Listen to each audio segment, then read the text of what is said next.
हमारे कहानी का हीरो एकदम सामान्य सा ऑफिस वर्कर था, 7 बजे से 8 बजे घर।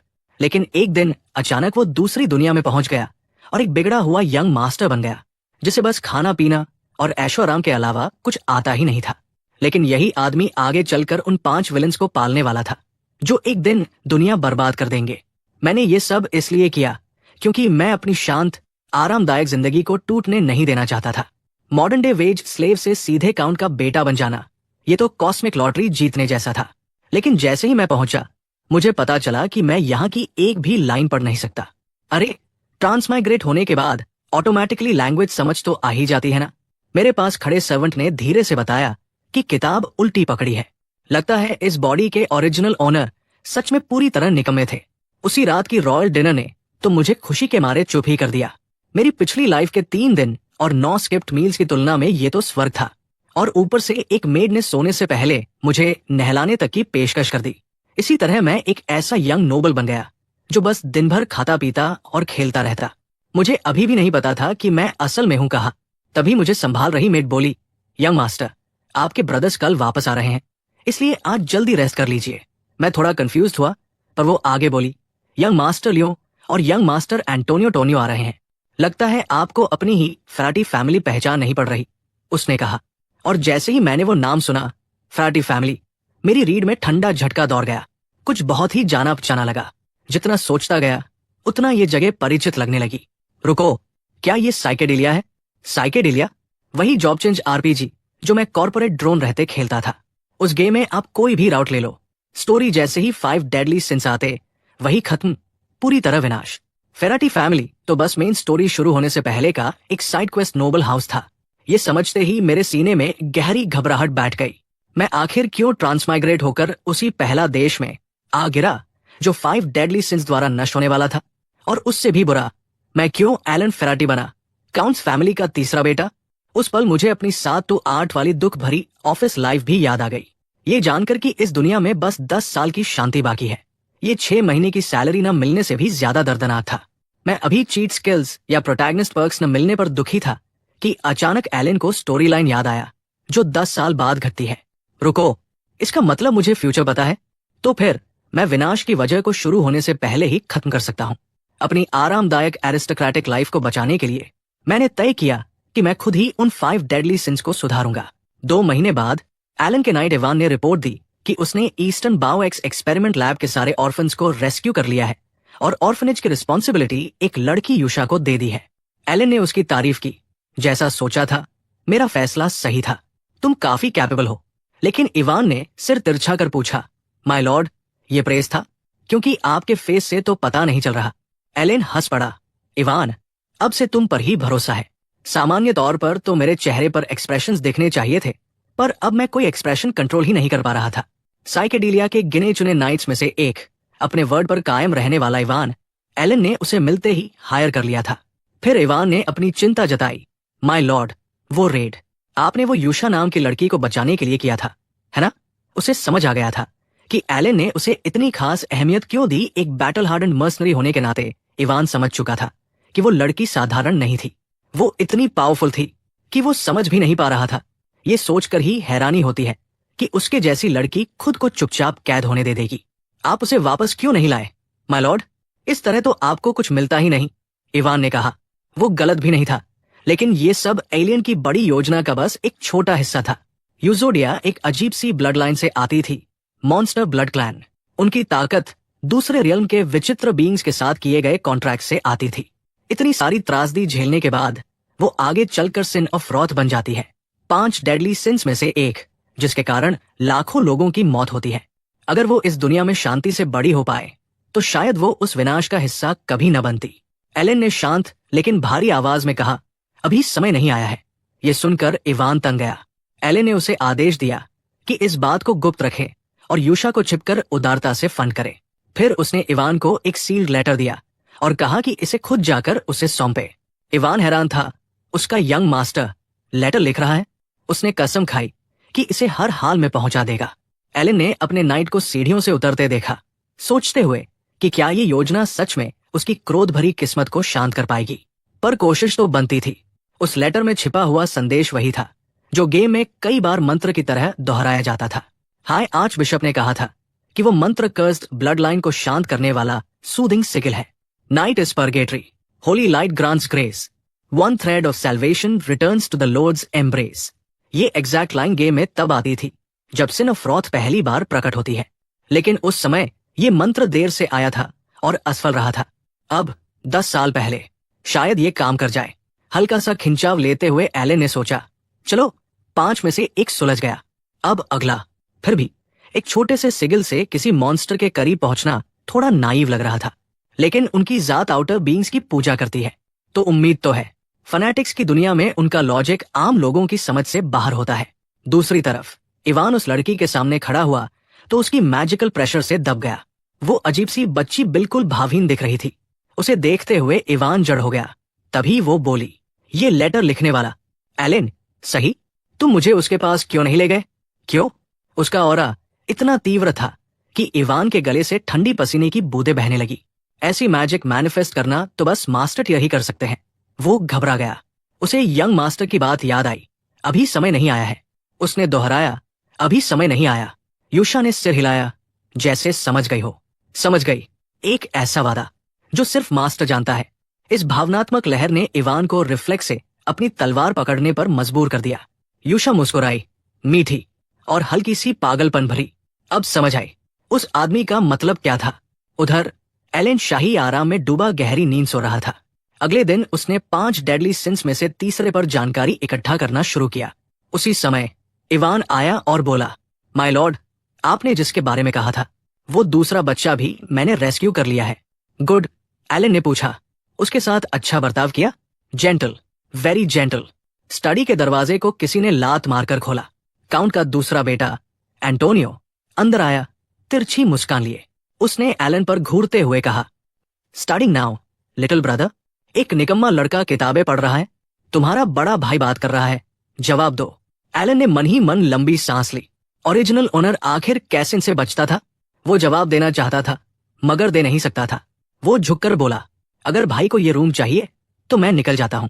टोनियो के स्मिर करते ही शूंख एक डैगर उसकी गाल के पास से सर्राकर निकला और दीवार में धंस गया। क्या बकबक कर रहे हो तुम दोनों? बाहर निकलो, मुझे इतनी सुबह खून नहीं देखना।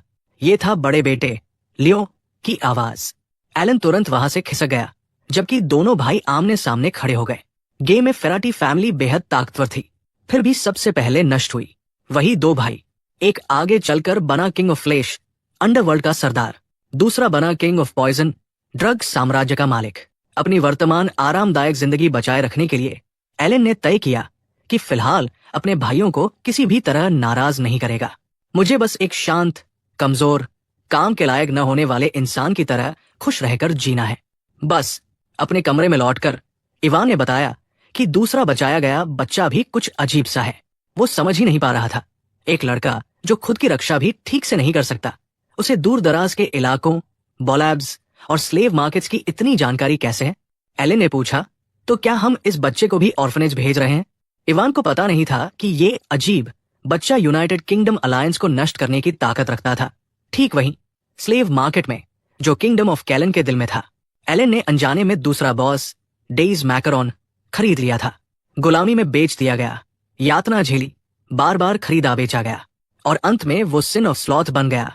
5 डेडली सिंस में से एक। उसने कई किंगडम्स को इतनी बेरमी से मिटाया कि प्लेयर्स उसका नाम सुनकर कांप जाते थे, लेकिन उसके स्लॉथ होने के बावजूद वो खौफनाक रूप से डिलिजेंट था। इसीलिए एलन ने इवान को बार बार कहा था उसके साथ अच्छा व्यवहार करना। शांत दिखते हुए एलन बोला, कवर स्टोरी बनाए रखो, अभी समय नहीं आया। नया लेटर ऊपर से तो बस एक कैजुअल ग्रीटिंग लग रहा था, लेकिन उसके बीच की लाइनों में एलन ने अपने असली भाव छिपा दिए थे। से ढका हुआ वो लड़का अनाथ बच्चों के बीच अजीब तरीके से अलग दिखाई दे रहा था। तभी एक ठंडी आवाज उसके कान में फुसफुसाई, ये सब पहले ही टूट चुके हैं। ये सारे जख्म उसी चीज के निशान है ना? पर खुश हो, महान चंद्रमा ने तुम्हें चुना है। उसका दिया हुआ वरदान महसूस करो, उसे बाहर निकालो, पूरी वफादारी अर्पित करो, महान अस्तित्व का अनुसरण करो, फिर तुम्हें अपना बदला मिलेगा। अब जाओ और अपना ग्रीटिंग कोमलता से पहुंचा दो। इस बीच जब एलन तीसरे बॉस की खोज में लगा था, इवान अचानक भागता हुआ आया। माय लॉर्ड, बहुत बुरा हो गया है। दूसरा यंग मास्टर, वो मर गया। टोनियो के फ्यूनरल पर काउंट 2 औरतों को पकड़े हुए ऊबकर बड़बड़ा रहा था। ये बोरिंग सेरेमनी कब खत्म होगी? एलन की आंखें फैल गई।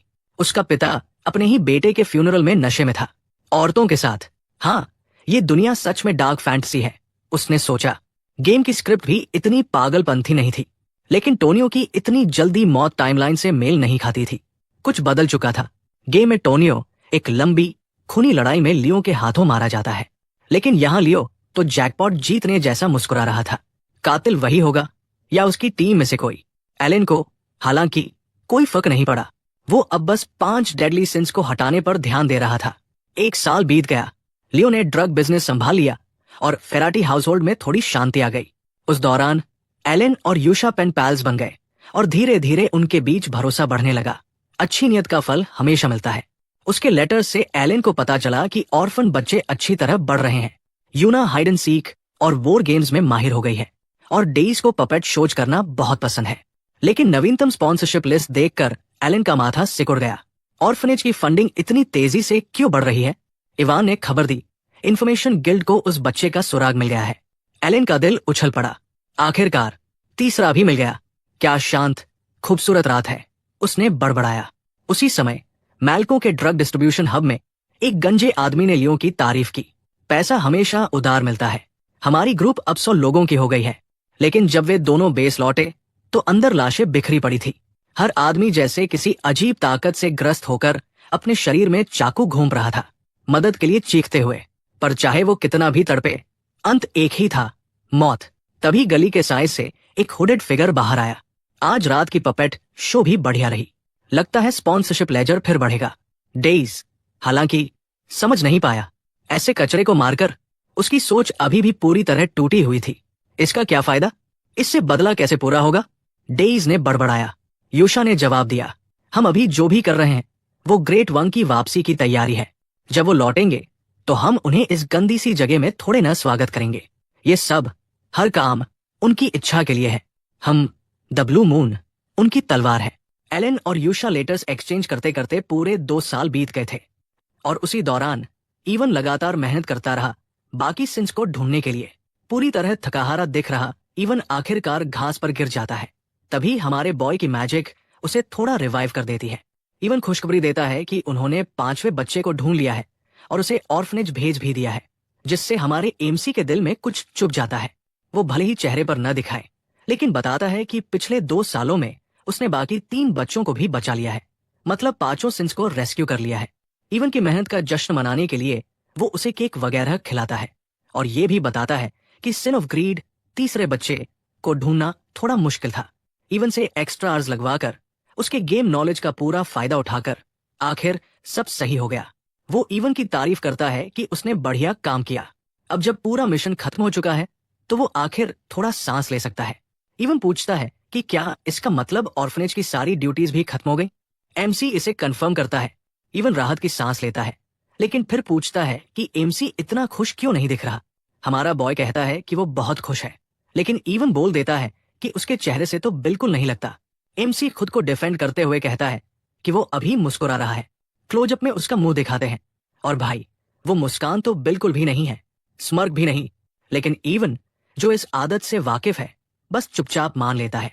चलते चलते एमसी सोचता है कि उसने कभी नहीं सोचा था कि चीजें इतनी स्मूथली हो जाएंगी। आखिर साइकेडेलिया के बॉसेस 5 ग्रेट सिंस इसलिए बने थे क्योंकि उनका पास्ट बहुत ही बुरा था। भले ही अभी वो पास्ट से पहले के टाइमलाइन में हो, लेकिन उन्हें उन दर्दनाक एक्सपीरियंसेस से पहले बचा लेना काफी मुश्किल था। उसे ये भी डर था कि कहीं वो बहुत देर से पहुंचे और बच्चे इतने टूटे हुए हों कि बचा ही ना जा सके। वो इवन से पूछता है कि ऑर्फनेज में सब कैसा चल रहा है। इवन उसे एक लेटर पकड़ा देता है और कहता है सब कुछ यूजुअल की तरह स्मूथली चल रहा है। जो बच्चे पहले टूटी हुई गुड़ियों जैसे लगते थे, अब सच में खिल रहे हैं। हमारे मेन कैरेक्टर को लगता है कि अगर ऐसा है तो फिर उन्हें अलग केयरटेकर की जरूरत ही क्यों पड़े। वैसे उसे उम्मीद नहीं थी कि उतिया ऑर्फनेज को इतना अच्छा संभालेगी। उसे शक है कि शायद उसका बैकग्राउंड इसमें काम आ रहा है। गेम में भी उतिया का ऑर्फनेज से इमोशनल कनेक्शन होना ही था। वो सोचता है कि उतिया अपने तरीके से काफी अच्छी है, लेकिन इवन उसे कहता है कि पहले लेटर ठीक से पढ़ ले, कहीं कोई इंपॉर्टेंट अपडेट हो। लेटर में उतिया बच्चों की हालत बताती है। कहती है कि वे सब अच्छे से बढ़ रहे हैं और उसे चिंता करने की जरूरत नहीं, खासकर डीज की, जो थोड़ा स्पेशल केस था। वो भरोसा दिलाती है कि सभी बच्चे सुधर रहे हैं। ये सुनकर हमारे एमसी के चेहरे पर एक रेयर गर्म सा स्माइल आ जाता है। वो कहता है कि उसे बस खुशी है कि बच्चे अच्छे से बड़े हो रहे हैं। अंदर अंदर वो सोचता है कि शायद ऑर्फनेज के एनवायरनमेंट का बहुत बड़ा रोल होता है, तभी ये बच्चे इतनी जल्दी ठीक हो रहे हैं। तभी इवन बड़ा सवाल पूछता है, वो इन बच्चों से मिलने का प्लान कब कर रहा है? वो हमेशा बोलता है कि सही समय आने पर मिलेगा, लेकिन उसके अंदर की सच्चाई ये है कि उसका अभी मिलने का बिल्कुल भी इरादा नहीं है। उसे लगता है कि बच्चों के करीब होना अच्छा होगा, लेकिन उनके पर्सनालिटीज उसे खास आकर्षित नहीं करती। और सच कहें तो गलत भी नहीं है। गेम में उनकी क्रुएल्टी देखकर कोई भी डरेगा, शायद इसलिए क्योंकि सिंस बनने की प्रोसेस बहुत ही ब्रूटल थी। फिर भी उसे लगता है कि अब शायद उतना बुरा नहीं होगा, क्योंकि वो उन्हें उस सबसे पहले ही बचा चुका है। फिर भी बच्चों से मिलने का सोचकर उसे अंदर कहीं हल्का सा डर महसूस होता है। तो वो इवन से कह देता है कि शायद 5 साल बाद मिले। चाहे जो हो, हमारे मेन कैरेक्टर को पता है कि फिलहाल उसे इस डार्क फैंटेसी वर्ल्ड में खुद को प्रोटेक्ट करने की स्किल चाहिए, और उसका जवाब है मैजिक। प्रैक्टिस करते हुए उसे लगता है कि जिस बॉडी में वो आया है उसमें कुछ मैजिक टैलेंट होना सच में लकी बात है। तभी इवन पूछता है कि उसने ब्लू मून नाम की ऑर्गेनाइजेशन के बारे में सुना है। एमसी कहता है नहीं। इवन बताता है कि ब्लू मून एक नया ग्रुप है जो क्रिमिनल ऑर्गेनाइजेशंस का शिकार कर रहा है। एमसी सोचता है कि अगर ये लोग कचरा साफ कर रहे हैं तो ठीक ही है, पर अंदर से उसे अजीब लगता है कि गेम में उसने इनके बारे में कभी नहीं सुना, शायद ज्यादा समय टिकने वाले नहीं। लेकिन इवन मजाक में बताता है कि एमसी को तो डरना चाहिए, क्योंकि ब्लू मून खासकर नोबल्स को ही टारगेट करता है। ये सुनकर उसके रोंगटे खड़े हो जाते हैं। चिबी वाले पैनल्स भी आते हैं, जहां एमसी इवन से कहता है कि एहतियात के तौर पर अब से वो उसके कमरे के बगल वाले कमरे में सोए। उधर ऑर्फनेज में उतिया ब्लू मून की वीकली रिपोर्ट मीटिंग ले रही है।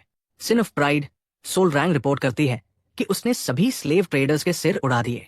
हवा में पलटी मारते हुए बताती है कि वो यदि टीएस तो ये भी नहीं समझ पाए कि वो असल में कौन थी। वो दावा करती है कि उसने उन्हें मौका भी दिया था। अगर वो उसकी आंखों का कलर गैस कर लेते तो वो उन्हें छोड़ देती, लेकिन वो कमजोर लोग वो भी नहीं कर पाए। फिर मिलती है सिन ऑफ ग्रीड रेना। नाम भले ही ग्रीड हो, लेकिन वो शांत और एलिगेंट है। वो रिपोर्ट करती है कि उसने सभी कॉर्प्सेस को डिसोल्व कर दिया, कोई एविडेंस नहीं बचा। फिर आता है सिन ऑफ मिसोफोबिया रेडन। वो बताता है कि उसने साउथ का काम भी निपटा दिया, इलीगल ह्यूमन टेस्टिंग ग्राउंड्स मिटा दिए, और जो अवलो वाले वहां गड़बड़ कर रहे थे उन्हें मिन्स मीट बना दिया। ये बच्चे सच में डरावने हैं, मैं कसम खाता हूं। खैर, सबसे डरावनी उनमें से उतिया उन्हें शाबाशी देती है, कहती है कि सब उसके लॉर्ड की इच्छा के मुताबिक ही होगा, और वो सब ग्रेट मून की खातिर जीते हैं। ये secret organization actually great moon blue moon की पूजा करती है, जो कि कोई और नहीं, हमारा मेन कैरेक्टर ही है। अचानक डेज एक समस्या बताता है। उतिया हैरान होती है कि जब सब कुछ परफेक्ट चल रहा है तो दिक्कत क्या हो सकती है। ये लोग सच में एमसी को किसी देवता जैसा ट्रीट कर रहे हैं। डेज बताता है कि अवलो का हेड पलेशो काउंट फैमिली का एल्डेस्ट सन है, वही फैमिली जहां उनका लॉर्ड रहता है। वो बताता है कि साउथ सफाई के दौरान उसे एक डेंजरस रिटन ऑर्डर मिला है। पता चलता है कि वो एल्डेस्ट सन लियो हमारे एमसी को टारगेट कर रहा है। उतिया ये सुनकर बर्दाश्त नहीं कर पाती। उसकी मर्डरस ऑरा इतनी तेज निकलती है कि बाकी बच्चे डर के मारे कांपने लगते हैं। लेटर में लिखा होता है कि लियो का प्लान है कि पहले उनके पिता को हटाकर फिर धीरे धीरे एमसी को पॉइजन करके मार दिया जाए। उतिया ये पढ़कर आग बुला हो जाती है।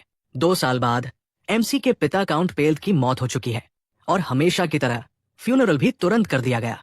एमसी बताता है कि ऑफिशियल कॉज भले ही हार्ट फेलियर हो, लेकिन साफ दिखता है कि वो ओवरडोज से मरे हैं। फ्यूनरल में उसी वक्त लियो को खबर मिलती है कि ब्लू मून ने उसकी एक फैसिलिटी पर हमला कर दिया। अरे यार, कम से कम फ्यूनरल के बाद तो रुक सकते थे। लियो बार बार पूछ रहा होता है कि क्या फिर से सब मारे गए। एमसी, जो आराम से पास खड़ा ईव्सड्रॉप कर रहा है, समझ जाता है कि उसका भाई ब्लू मून से डरकर और भी सावधान होता जा रहा है। काउंट की फ्यूनरल बिना एक आंसू के खत्म हो जाती है, और एमसी फैसला करता है कि वह इस पूरे ड्रामे में नहीं फंसेगा।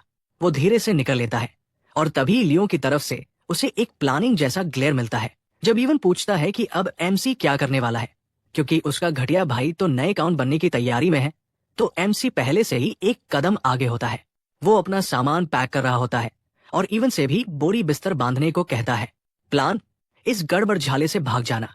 इवन पूछता है कि क्या वो सच में भागने वाला है। एमसी समझाता है कि पूरी तरह भागना नहीं है, बस थोड़ा लो की रहने के लिए डाउनटाउन जा रहे हैं। जब इवन पूछता है कि रॉड मिल, एमसी हाँ में सिर हिलाता है। वो काफी टाइम से रॉड मिल को देख रहा था। पालियो के साउथ में एक छोटा सा टाउन, छुपने के लिए एकदम परफेक्ट। और वैसे भी लियो की वो डरावनी नजरें देखते हुए टाइमिंग भी सही है। रॉड मिल पहुंचकर एमसी असल में जिंदगी एंजॉय करना शुरू कर देता है, मस्त गोल्डन टोस्ट बनाते हुए। और इवन सब कुछ ऐसे ले रहा है जैसे ये बिल्कुल नॉर्मल हो। लेकिन सिर्फ 3 दिन बाद ही उनकी शांति टूट जाती है। एमसी को वापस घर आना पड़ता है, इस बार अपने भाई लियो के फ्यूनरल के लिए। उसे यकीन नहीं होता कि वो इतनी जल्दी लौट आया। गेम के हिसाब से तो लियो को अभी मरना नहीं था। कॉज ऑफ डेथ सीधे दिल पर चाकू।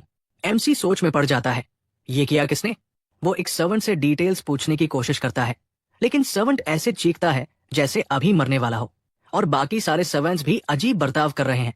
ज्यादा माफी मांगना, सिर झुकाकर चलना, ऐसे जैसे एमसी कोई माफिया बॉस हो। वो सोचता है कि आखिर इन लोगों को क्या हो गया है। जैसे ही वो बाहर निकल रहा होता है, इवन उसे पकड़ लेता है। एमसी पूछता है कि सर्वेंट्स ऐसे अजीब क्यों बिहेव कर रहे हैं। इवन कहता है कि उसने पता कर लिया, और मजाक में पूछता है कि कहीं एमसी नहीं तो अवलो ड्रग ऑर्गेनाइजेशन को एक ही रात में गायब नहीं कर दिया। असल में लियो उसी ऑर्गेनाइजेशन का हेड था, और उसके मरते ही पूरी ऑर्गेनाइजेशन हवा में उड़ गई। फिर कहानी फ्लैशबैक लेती है, जिस दिन एमसी रॉड मिल के लिए निकला था। कैरेज में इवन पूछता है कि वो बड़े शहर में जाने के बजाय रॉड मिल जैसे छोटे टाउन में क्यों जा रहा है।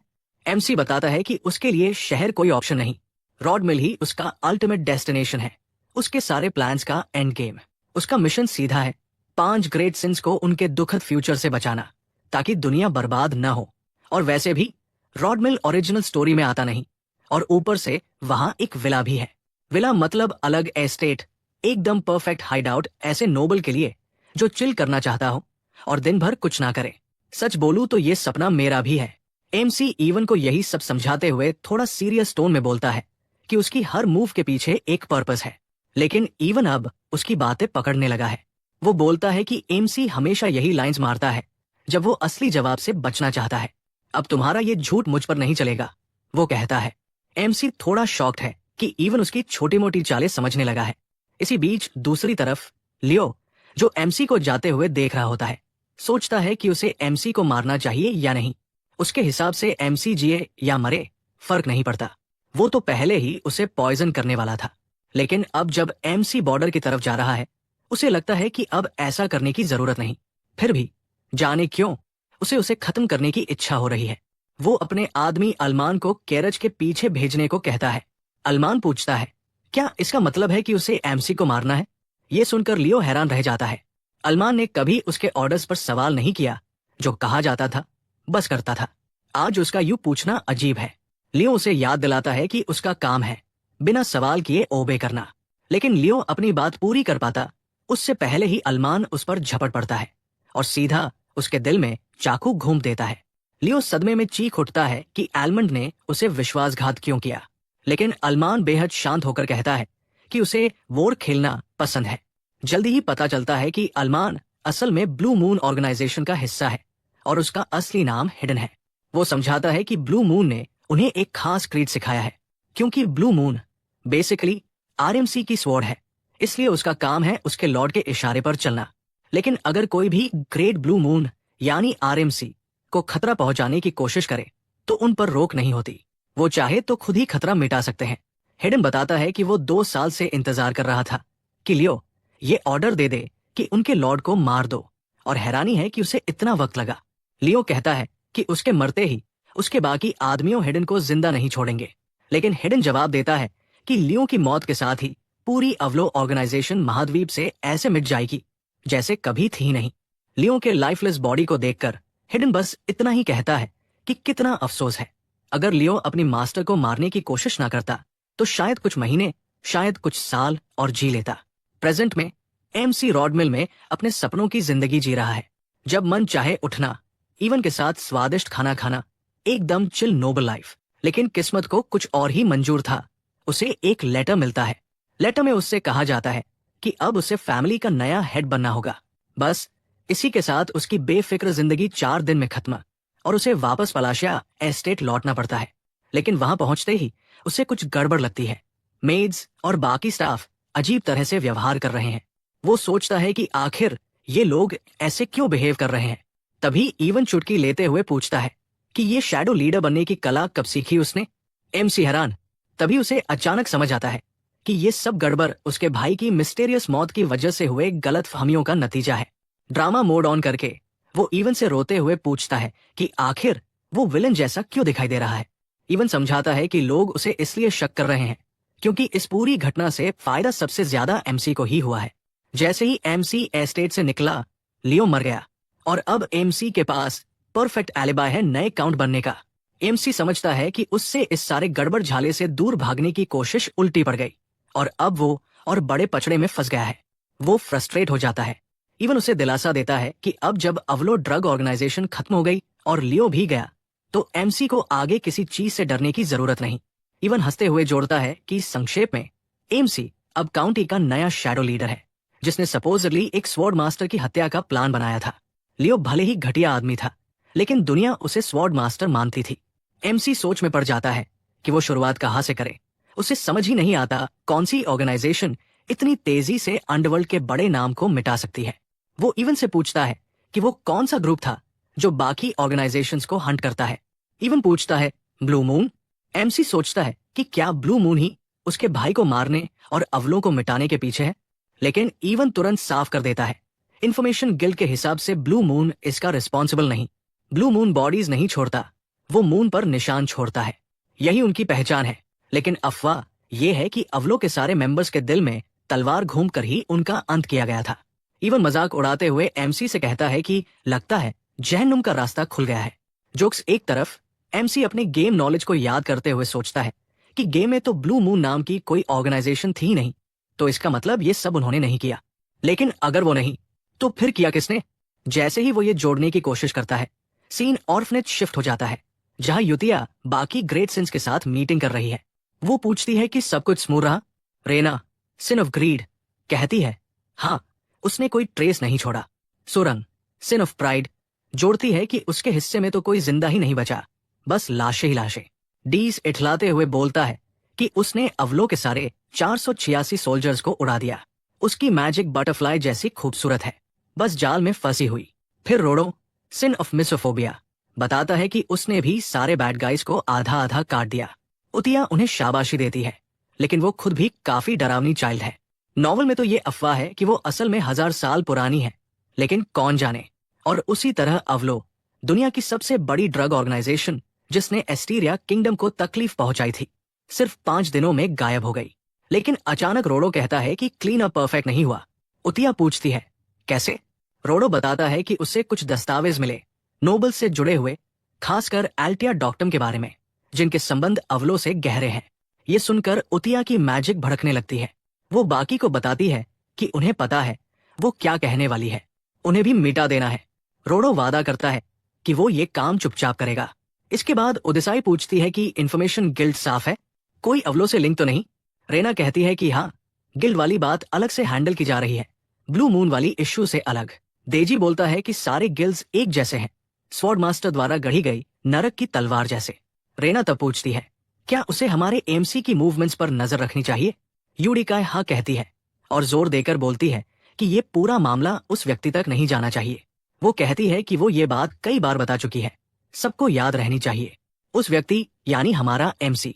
डीजेस बताता है कि चूंकि एमसी के परिवार ने पहले उनके खिलाफ कदम उठाया था, इसलिए अवलो को खत्म करने का ऑर्डर उनका, एमसी का नहीं था। ये सुनते ही ओडिया घबरा जाती है। उसके हिसाब से ब्लू मून की हर एक्शन सीधे आरएमसी के आदेश से आनी चाहिए। वो कहती है कि वे सब सोर्स हैं और तलवार को अपने हिसाब से नहीं सोचना चाहिए। वो बाकी सिंस को आदेश देती है कि आज से ब्लू मून का हर मेंबर सिर्फ ऑर्डर्स पर ही काम करेगा, अपनी मर्जी से नहीं। बाकी सिंस थोड़ा परेशान हो जाते हैं और यूडिया जोड़ती है कि चाहे जो हो, उन्हें उस व्यक्ति को निराश नहीं करना चाहिए। अंदर ही अंदर डी सोचता है कि ये सब समझ में नहीं आता। इतनी ताकतवर यूडिया सिर्फ इसलिए एंग्शियस और रेस्टलेस हो रही है क्योंकि वो व्यक्ति एमसी सच जान सकता है। उसे ये अजीब लगता है लेकिन वो कहता है समझ गया। मीटिंग खत्म होती है उनके मंत्र के साथ, everything is for the great moon. सच में एमिनेंस इन शैडो के शैडो गार्डन वाइब्स दे रहे हैं। इधर हमारे एमसी की हालत, वो पलासियो का नया काउंट बनकर पेपरवर्क के पहाड़ में दबा हुआ बैठा है। वो बताता है कि भाई के फ्यूनरल के बाद उसे पूरा एक महीना नॉन स्टॉप ड्यूटीज झेलनी पड़ी और वो पूरी तरह टूट चुका है। आंसू बहाते हुए कहता है कि उसे बस आलस करना है, कुछ नहीं करना, और यही असली नोबल लाइफ है उसके मुताबिक। बिल्कुल मूर्ख है ये बंदा। खैर, उसके दिमाग में बस यही घूम रहा था कि उसने भले ही कुछ दुश्मन बना लिए हों, लेकिन लियो की मौत को अभी 6 साल बाकी थे। लेकिन भाई की मौत के इन अजीब हालातों ने सब गड़बड़ कर दिया और अब पूरा फैमिली बर्डन उसी पर पड़ा है, क्योंकि वही अकेला एयर है। तभी काउंटी के कुछ मिनिस्टर्स अंदर आते हैं और भी पेपर वर्क लाते हुए। वो आंखें बंद करके सोचता है कि जिले वाले अचानक इतना मेहनती क्यों हो गए। उसके पिता जब काउंट थे तब तो ये सब बारिश वाले स्कूल डे जैसा काम करते थे, हाफ स्लीपिंग मूड में। एएमसी हाथ हिलाकर कहता है कि पेपर वर्क उसकी डेस्क पर रख दे, लेकिन मिनिस्टर्स को वो ऐसे दिखता है जैसे किसी ग्रिम रीपर का ऑरा फैला रहा हो। वे सब डर जाते हैं कि शायद उन्होंने उसे नाराज कर दिया है, और कुछ तो कसम खाते हैं कि आगे और मेहनत करेंगे ताकि उन्हें कोई सजा न मिले। उनकी नजर में एएमसी एक शैडोई मास्टरमाइंड है जो किसी को भी मिटा सकता है। लेकिन हमारा एएमसी, जो पहले खुद एक वर्कहॉर्स था, ये प्रेशर बिल्कुल नहीं झेल पा रहा। वो सोचता है कि क्या मिनिस्टर्स को पूरा काम करवाना पॉसिबल है। उसी रात इवन शॉक होता है जब पता चलता है कि हमारे बॉय ने पॉइजन क्राफ्ट की सिर्फ 2 साल की सेल्फ स्टडी में मैजिक का 2nd ईयर हासिल कर लिया है। मतलब टैलेंटेड तो है ही, साथ ही पूरा शो करता फिर रहा है, घर में इधर उधर स्पेल्स चला रहा है। नॉर्मली 2nd ईयर मैजिक सीखने में 4-5 साल लगते हैं और नेचुरल टैलेंट भी चाहिए होता है। एमसी मानता है कि उसका मैजिक टैलेंट ठीक ठाक है, लेकिन अंदर ही अंदर वो जानता है कि वो इतना मेहनत इसलिए कर रहा है क्योंकि उसके आसपास सब कुछ शेडी लग रहा है और उसे खुद को प्रोटेक्ट करना ही होगा। मैजिक से डिफेंड करने के लिए मना कंट्रोल परफेक्ट होना चाहिए। वो अभी मैनेज कर रहा है, पर उसके दिल में एक ही बात चुभ रही है। उसकी मना कैपेसिटी बहुत ही कम है। कम मना कम मैजिक, और कम मैजिक खतरा, और शायद मौत। वो सोचता है कि मैजिक सिस्टम बिल्कुल एथलीट्स के वेट क्लास जैसा है। कुछ लोग जम से गिफ्टेड होते हैं और कुछ उसकी तरह टाइनी मना पूल दिया लेकर घूमते हुए। और सबसे बुरी बात, ट्रेनिंग से मना कैपेसिटी बढ़ती नहीं, लेकिन उसे एक हल्की सी उम्मीद है।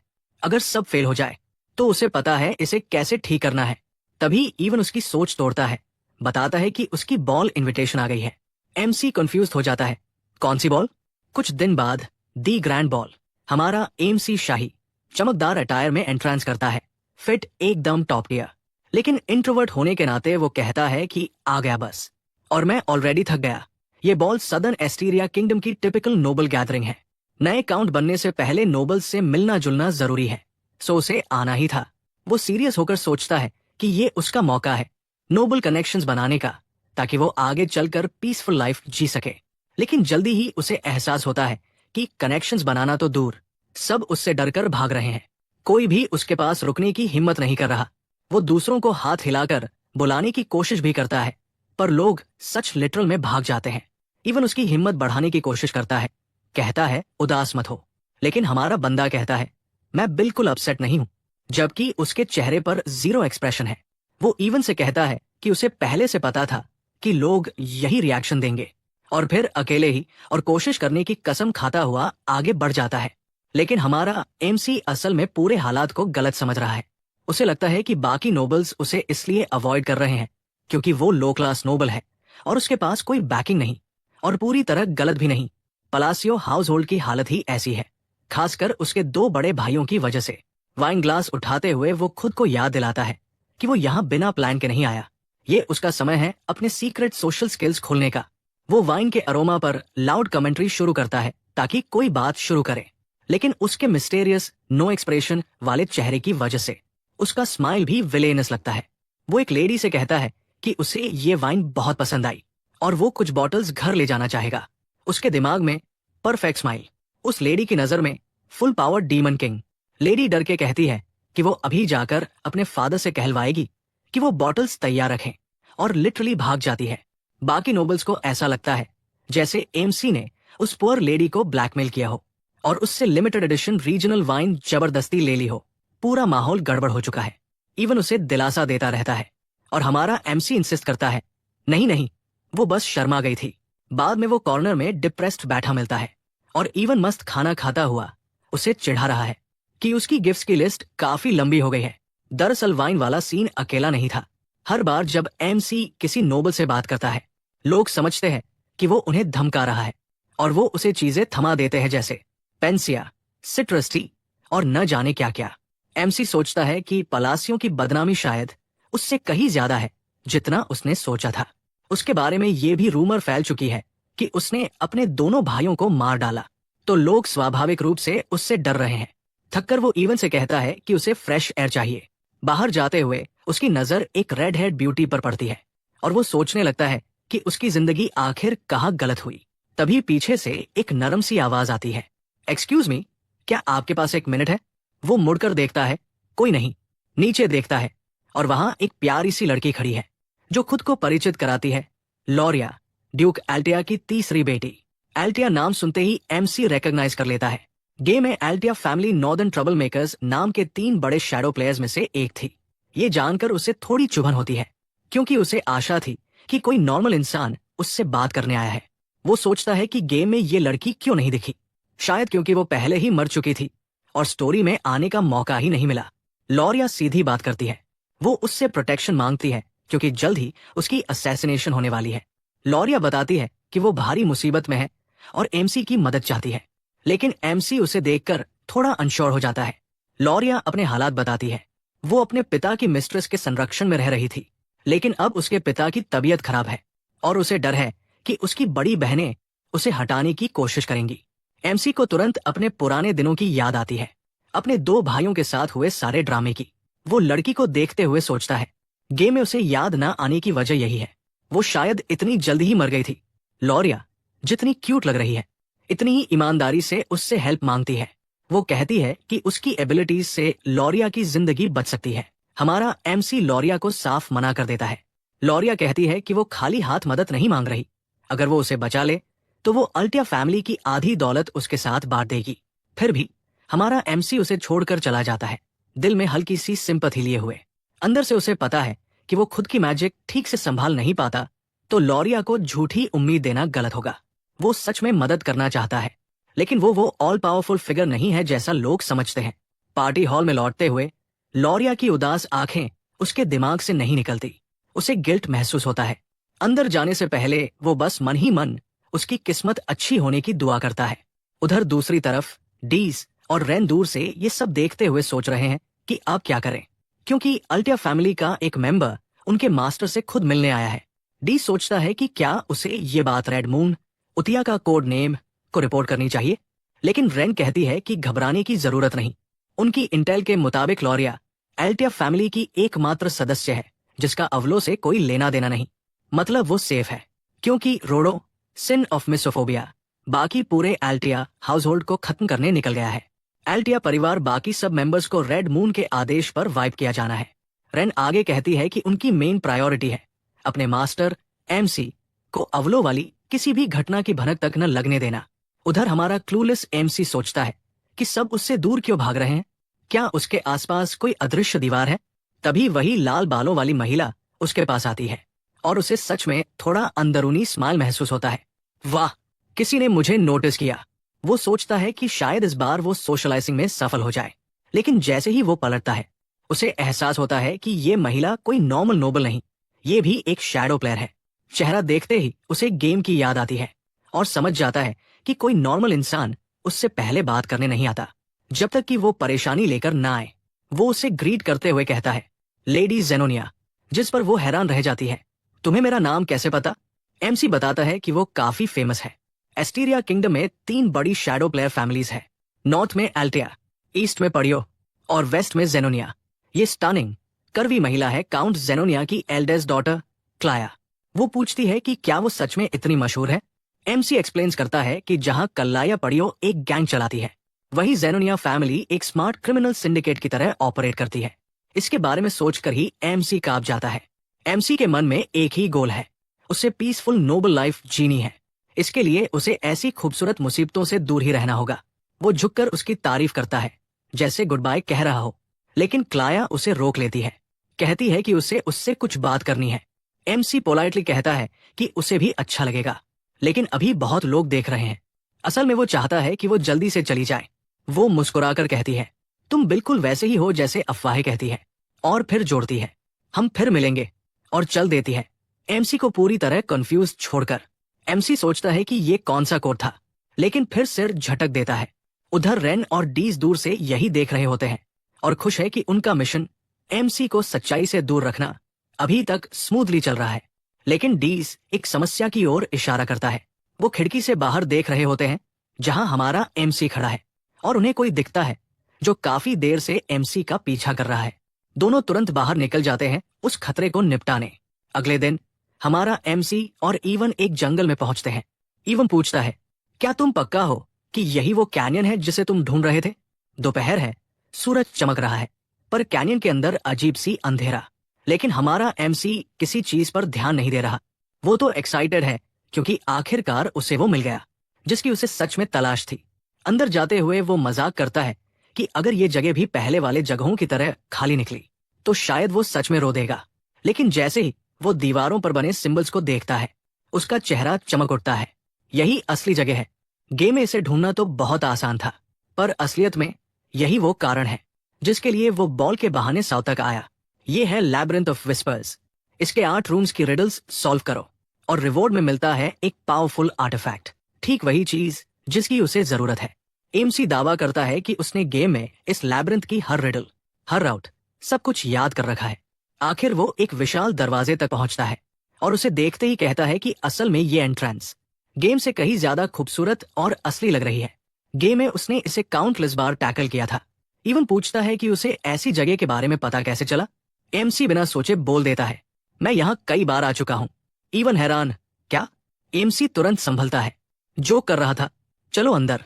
अंदर जाते ही मॉन्स्टर्स और जाइंट गोलेम हैंड्स दिखाई देते हैं जो उन्हें पलक झपकते रगड़कर मिटा देंगे। इवन परेशान होकर पूछता है कि क्या ये क्रीचर्स रिडल का हिस्सा है और अगर एमसी ने आंसर गलत दिया तो ये हाथ उन्हें कुचल देंगे। लेकिन एमसी एकदम शांत, आराम से रिडल सॉल्व करने लगता है। इवन सोचता है कि ये आदमी इतने खतरे में इतनी शांति कैसे रख सकता है। इवन याद करता है वो एमसी के साथ पूरे 4 साल से है, फिर भी उसे अब तक समझ नहीं पाया। ऑर्फन्स को बचाना, किसी अजनबी का कर्ज चुकाना, स्लेव्स को छुड़वाना, अनजान लोगों को रैंडम मैसेजेस पहुंचाना।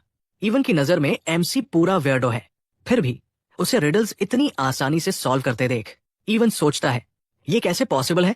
एमसी तो शायद ही कभी एस्टेट से बाहर निकला है।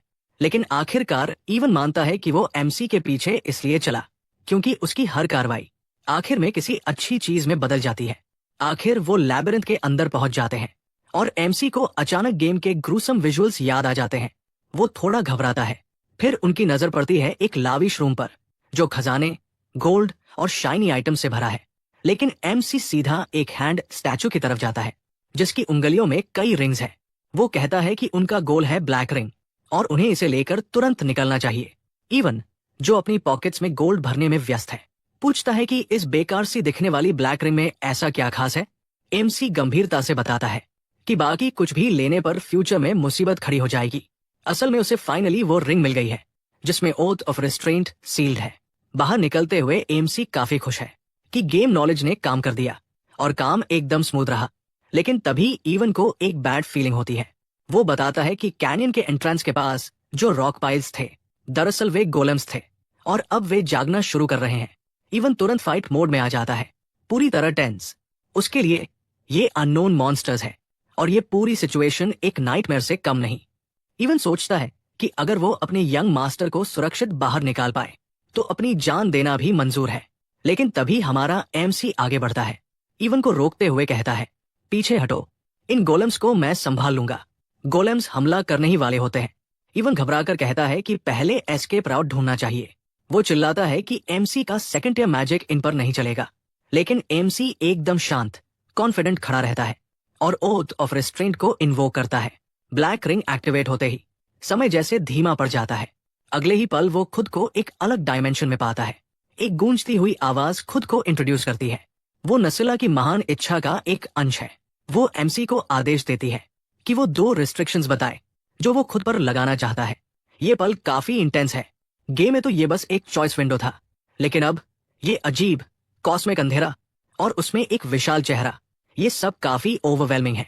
ओथ ऑफ रिस्ट्रेंट एक एब्जॉर्प्शन टाइप आर्टिफैक्ट है जिसमें यूजर खुद पर रिस्ट्रिक्शंस लगाता है और बदले में जबरदस्त पावर पाता है। लेकिन इस एंटिटी की आवाज की शक्ति एमसी को कांपा देती है। आवाज पहला रिस्ट्रेंट बताने को कहती है। एमसी हाथ के साइंस बनाते हुए बोलता है, मैं हर बार मैजिक कास्ट करते समय बबाइलोनिया के हैंड साइंस करूंगा। आवाज पूछती है, इस रिस्ट्रिक्शन के बदले तुम क्या चाहते हो? एमसी जवाब देता है, मैं दुनिया के नियमों को थोड़ा बहुत मोड़ सकने की शक्ति चाहता हूं। आवाज उसे ये शक्ति दे देती है। अब दूसरा रिस्ट्रेंट। एमसी कहता है, मैं मैजिक इस्तेमाल करते समय बबाइलोनिया के मंत्र ही चांट करूंगा। आवाज पूछती है कि इस रिस्ट्रिक्शन के बदले उसकी इच्छा क्या है? एमसी होकर कहता है, दुनिया के नियमों को और भी ज्यादा चुनौती देने की शक्ति। एक पल के लिए एंटिटी चुप हो जाती है। एमसी को लगता है कहीं उसने गड़बड़ तो नहीं कर दी। वो तो गेम के उसी एग्जैक्ट स्केल आइकन की नकल भी कर रहा है ताकि कुछ गलत ना हो। उसकी स्ट्रैटेजी सीधी है, साइंस प्लस चांस। इन दोनों रिस्ट्रेंट्स को मिलाकर सारे गेम में highest possible magic attack power मिलती थी, और एमसी ने तो गेम में हर कॉम्बो रट रखा है, तो ये काम करना ही चाहिए। आखिरकार एंटिटी फिर बोलती है, उसके रिस्ट्रेंट्स मान्य है। वो एमसी का आभार जताती है, उस इंसान का जिसने भूले हुए देवता के सभी जेस्चर्स और मिस्ट्रीज याद रखी। एमसी कंफ्यूज हो जाता है, ये क्या मतलब? तभी उसे दिखता है कि रिंग एब्जॉर्ब हो रही है, मतलब सब रिस्ट्रिक्शंस सही से लागू हो गए। एंटिटी आखिरी बात कहती है कि वो उसके ऊपर नजर रखेगी, क्योंकि अब एमसी उसकी इच्छा का उत्तराधिकारी है, कुछ भी मतलब हो इसका। और फिर समय वापस बहने लगता है। गोलेम्स उसी पल हमला कर रहे होते हैं, इवन उसकी तरफ दौड़ता है, लेकिन हमारा एमसी बिना डरे अपना मैजिक कास्ट करना शुरू कर देता है। वो खुद पर हल्की हंसी रोक नहीं पाता। गेम में यही स्पेल कितना कूल और ओवरपावर दिखता था, पर यहाँ उसके टाइनिमना पूल की वजह से ये बस छोटी सी चमक लगती है। वो उस छोटी जादुई रोशनी को हाथ में संभालते हुए सोचता है, चाहे जितनी मेहनत कर लूं, शायद यही मेरी लिमिट है। पर फिर बोलता है, चलो नए रिस्ट्रेंट्स टेस्ट कर लेते हैं। और सच कहें, उसका मैजिक पोज की वजह से हो या इफेक्ट की, एकदम मैजेस्टिक लगता है। खैर, हमारा एमसी चांटिंग शुरू करता है। पहला शब्द रिफ्रैक्शन, जिससे उसकी मैजिक आकार लेने लगती है। फिर आता है रिपल्शन, जिससे मैजिक फूलकर विशाल हो जाती है और तेज नीली बिजली जैसी लाइट में बदल जाती है। मैजिक बॉल अब सच में ह्यूज हो चुका है। हैंड साइंस करते हुए वो एक और चांद जोड़ता है, डायरेक्शन, और आखिरकार वो उसे अनलीश कर देता है। जिस अंदाज में वो मैजिक छोड़ता है, सीधा सीधा गोजों के होलो पर्पल की याद दिला देता है। Pure cinematic, grand, explosive. उसके लाइटनिंग स्पेल की ताकत इतनी जबरदस्त है कि सारी गोलेम सेना एक ही झटके में राख में बदल जाती है। इवन अविश्वास में जड़ हो जाता है। ये अभी क्या हुआ? वो एमसी से पूछता है कि क्या उसने इतनी पावर अब तक छुपा कर रखी थी। एमसी सिर हिलाता है, नहीं। इवन कहता है कि अपने 15 साल के मर्सनरी लाइफ में उसने ऐसा कुछ कभी नहीं देखा। ये सच में सेकंड ईयर मैजिक था? इवन पूछता है, और एमसी हाँ कहता है, हालांकि अंदर से वो खुद भी उतना ही कंफ्यूज्ड है। वो मानता है ये गेम जैसा बिल्कुल नहीं था। साइकेडेलिया के टर्न बेस्ड बैटल में मैजिक हर टर्न में हैंड साइंस या इनकेंटेशन से एनहांस होता था। अभी एमसी ने चेन लाइटनिंग को 4 इनकेंटेशंस प्लस हैंड साइंस 5 वाली मैसिव बूस्ट दे दी। मतलब उसने सीधा बड़े पैमाने की लाइटनिंग स्पेल की फुल सेटिंग्स ऑन कर दी। लेकिन ओथ ऑफ रिस्ट्रेंट की वजह से उसे हैंड साइंस और चांस हर स्पेल के साथ करने ही थे, जिससे हर बार स्पेल और भी शक्तिशाली होती गई। फिर भी एमसी को लगता है कि सेकंड ईयर मैजिक का इतना ओपी निकल जाना कुछ ज्यादा ही हो गया, और वो खुद भी घबरा जाता है। उधर इवन सिर्फ इस बात से खुश है कि वे दोनों जिंदा बाहर निकल आए। थक कर बैठते हुए इवन कहता है, ये लड़ाई देखना लड़ने से भी ज्यादा थकाऊ था। आखिर इतना बुरा कैनियन बनाया किसने? थोड़ी देर सोचकर एमसी समझता है कि गेम में लैब्रिंथ ऑफ विस्पर्स का एक और नाम था, मेस ऑफ पाल्डो। वो इवन से कहता है, पाल्डो नाम के आदमी ने बनाया था। लेकिन इवन इतना थका हुआ है कि उसे इस बात की कोई परवाह नहीं। सच में ये डुओ आइकॉनिक है। एमसी इवन को पकड़कर कहता है कि उन्हें तुरंत घर लौटना होगा। वो कुछ नया आजमाना चाहता है। इवन हैरान, ये आज इतने मोटिवेटेड कैसे हो गए? आमतौर पर तो पूरे दिन सोफे से नहीं उठते। एमसी बताता है कि जब भी स्पेल के एट्रीब्यूट के हिसाब से वो सही हैंड साइन इस्तेमाल करता है, स्पेल की शक्ति मल्टीप्लाई हो जाती है, और सही इंकेंटेशन चुनने पर स्पेल की प्रॉपर्टीज एनहांस हो जाती है। ठीक वैसा जैसा गेम में होता था। फर्क बस इतना है कि गेम में ग्राफिक्स एक जैसे रहते थे, बस नंबर्स बढ़ते थे। लेकिन इस दुनिया में हर इंकेंटेशन के साथ स्पेल एक्चुअल शेप बदलता है। वो सोचने लगता है, क्या ये इफेक्ट सिर्फ मेरे साथ ही होता है? शायद इसलिए क्योंकि मैं मना कंट्रोल में अच्छा हूं। उसे टेस्ट करना पड़ेगा जब उसकी मना वापस आ जाए। फिलहाल तो वो खुश है कि सब ठीक ठाक हो गया। जैसे ही दोनों घोड़े लेकर निकलने वाले होते हैं, दूर खड़ी रेन सब कुछ देख रही होती है। वो तेजी से कैनियन की तरफ बढ़ती है और अंदर जाकर दीवारों पर बने रून्स देखती है।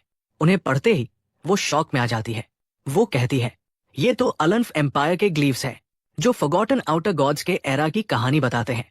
रने की नजर एक और छिपे हुए ग्लीव पर जाती है जिसका वो अर्थ निकालती है, मेरे उस दोस्त के लिए जो कायर पालन द्वारा अकेला छोड़ दिया जाएगा। वो ग्लीव्स को और गौर से देखती है और धीरे धीरे उसके चेहरे पर हल्की सी मुस्कान उभर आती है। वो बताती है कि जिसने डार्क क्रीचर्स के इन्वेजन को रोका, जिसने अलकल कलका नाम के उस राक्षस को हराया जो नागरिकों के दिलों को निगलता था, वो कोई और नहीं बल्कि महान तेजस्वी सम्राट पालन दी ग्रेट था। उसे ये सब पता इसलिए है क्योंकि जन्म से ही उसे वो एंशिएंट लाइब्रेरी की नॉलेज विरासत में मिली थी।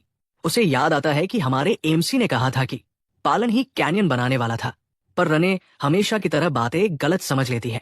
उसके दिमाग में मुझे पता था हमारा एमसी स्पेशल है। जब यूडिया जैसी ब्लडी क्वीन उसकी फॉलोअर है तो इसका मतलब ही कुछ और है। इतना हाई लेवल सबऑर्डिनेट रखना तो हिस्ट्री बुक्स में पढ़ने जैसी बात है। और अब वो यकीन कर लेती है कि एमसी खुद पालन का दोस्त है क्योंकि उसने ग्लीव्स का मतलब ही गलत पढ़ लिया। और ऊपर से एमसी ने मैजिक कास्ट करते समय जो फ्रेज बोला था वो एंशिएंट लाइब्रेरी में कहीं भी नहीं मिलता। इससे उसके मन में एमसी की महानता 10 गुना बढ़ जाती है। शर्माते हुए वो मानती है कि यूडिया बिल्कुल सही थी और उसे आज तक बिना सोचे आदेश मानते रहना चाहिए था। और बस हमारे एमसी के हारे में एक और यंदेरे बच्ची जुड़ गई। थोड़ा अजीब है क्योंकि ये सब बच्चे ही हैं, पर चलो आगे बढ़ते हैं। उधर रेना डीस को आते देख पूछती है उस बेवकूफ से जो हमारे मास्टर का पीछा कर रहा था, कुछ पता चला? डीस कहता है कि वो मर चुका है और वो भी उसके हाथों नहीं, उसका सिर हवा में खुद ब खुद मड़र कर घूम गया। रेना कहती है कि ये सब यूडिया को रिपोर्ट करना पड़ेगा। डीस सहमत हो जाता है और दोनों रवाना हो जाते हैं। जेनोनिया काउंटी में लेडी चाय पीते हुए हमारे एमसी के बारे में सोच रही होती है। वो बिल्कुल अफवाहों जैसा है, चिलिंग नो एक्सप्रेशन और बॉटमलेस आईज। उसे इस बात से परेशानी है कि एमसी ने उसे फेमस कहा। काउंट जेनोनिया भले ही ताकतवर है पर कलिया खुद सोशल सर्कल्स में एक्टिव नहीं, तो एमसी ने उसे फेमस कैसे जाना? असल में कालिया ही असली मास्टरमाइंड है। वो ब्लैक मैजिक से अपने पिता काउंट को पपेट की तरह कंट्रोल कर रही है। मतलब परिवार की असली हेड वही है। एमसी द्वारा फेमस बुलाना उसके अंदर डर पैदा कर देता है। कहीं एमसी को उसका ये डार्क सीक्रेट पता तो नहीं? उसे याद आता है कि एमसी ने कहा था यहाँ बहुत निगाहें हैं, जिसे कालिया गलत समझ लेती है। जैसे एमसी को पता चल गया हो कि उसने एक आदमी को एमसी के पीछे लगाया है। पूरी मिसअंडरस्टैंडिंग, सीधा एमिनेंस इन शैडो लेवल का। तभी उसे एक सर्वेंट से मैसेज मिलता है, कुछ प्रॉब्लम है। वो अपने कमरे में जाती है और शॉक में रह जाती है। वो आदमी जिसे उसने एमसी के पीछे लगाया था मरा पड़ा है। सर्वेंट कहता है कि शरीर पर लगे सील एक्टिवेट नहीं हुए, मतलब उसने कोई सीक्रेट रिवील नहीं किया। लेकिन कालिया समझ जाती है कोई उसके आदमी की लाश को जानबूझकर उसकी रूम तक लाया है। वो गुस्से में सोचती है, एमसी को कैसे पता चल गया कि मैंने अपनी जासूस भेजी थी? और बस हमारा बेचार एमसी एक और लफड़े में फंस गया। उधर रात में एल्टिया एस्टेट में लॉरिया उदास बैठी है।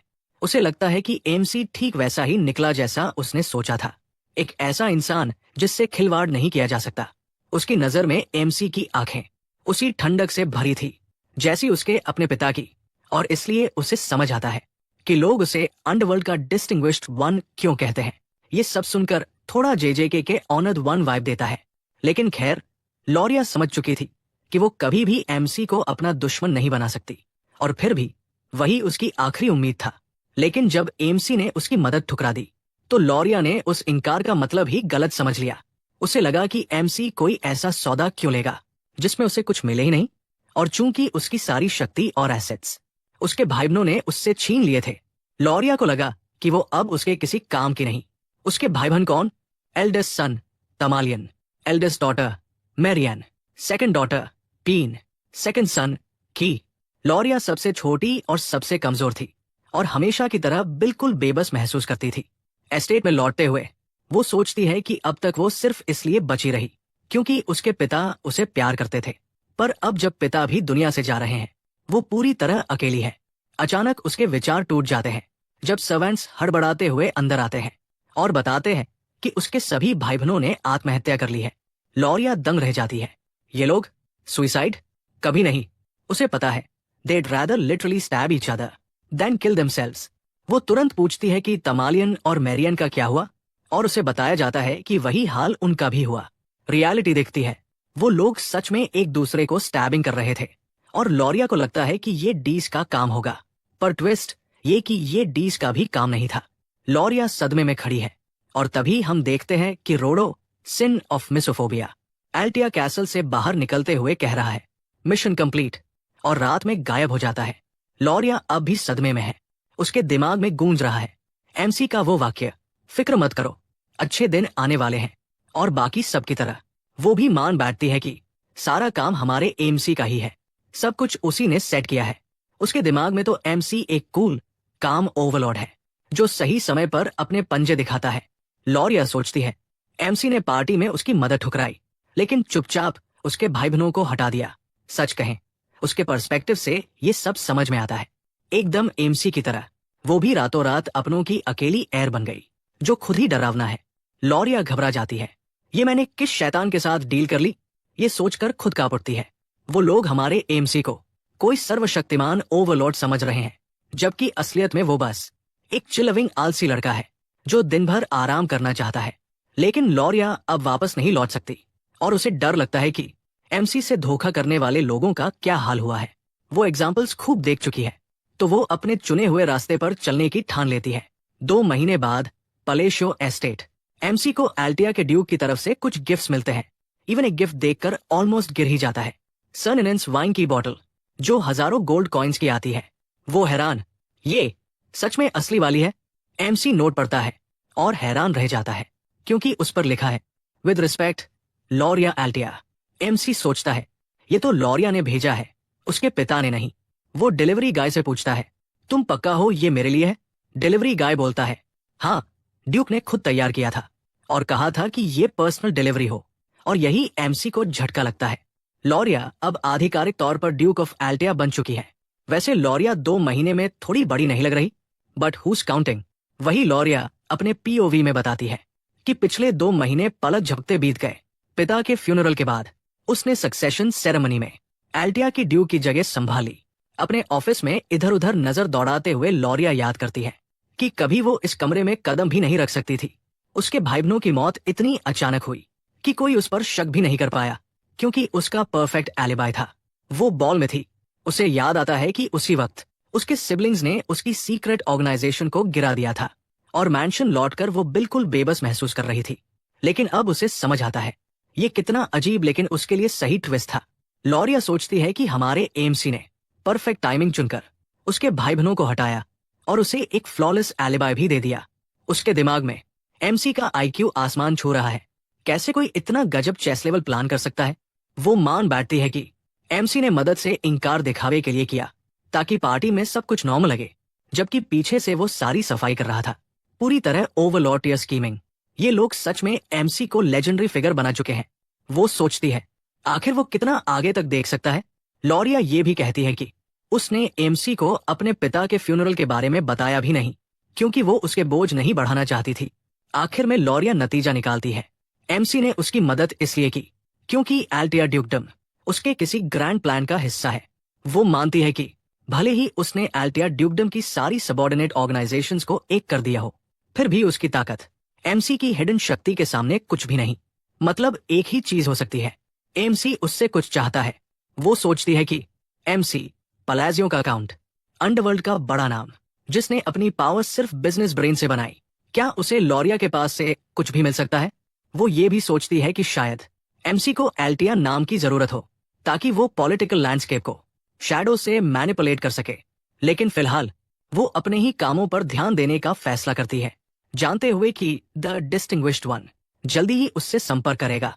और बस हमारा एमसी अपने ऑर्फनेज में एक और प्रॉब्लम चाइल्ड जोड़ लेता है। और सच कहें, द डिस्टिंग्विश्ड वन जैसा निकनेम एकदम फायर है। मैं भी इसे पसंद कर रहा हूँ। लॉरिया शर्माते हुए सोचती है कि उम्मीद है एमसी ने उसका भेजा गिफ्ट और उसके दिल से भेजा सम्मान महसूस किया होगा। हाँ, अब हालात थोड़े नहीं, बहुत आउट ऑफ कंट्रोल हो रहे हैं। उधर हमारे एमसी के पास डिलीवरी गाय जाता ही है, और एमसी वही खड़ा बिविल्डर्ड। वो सोचता है कि लॉरिया मौत के खतरे में थी और अब वो ड्यूक बन गई। ये सब क्या हो रहा है?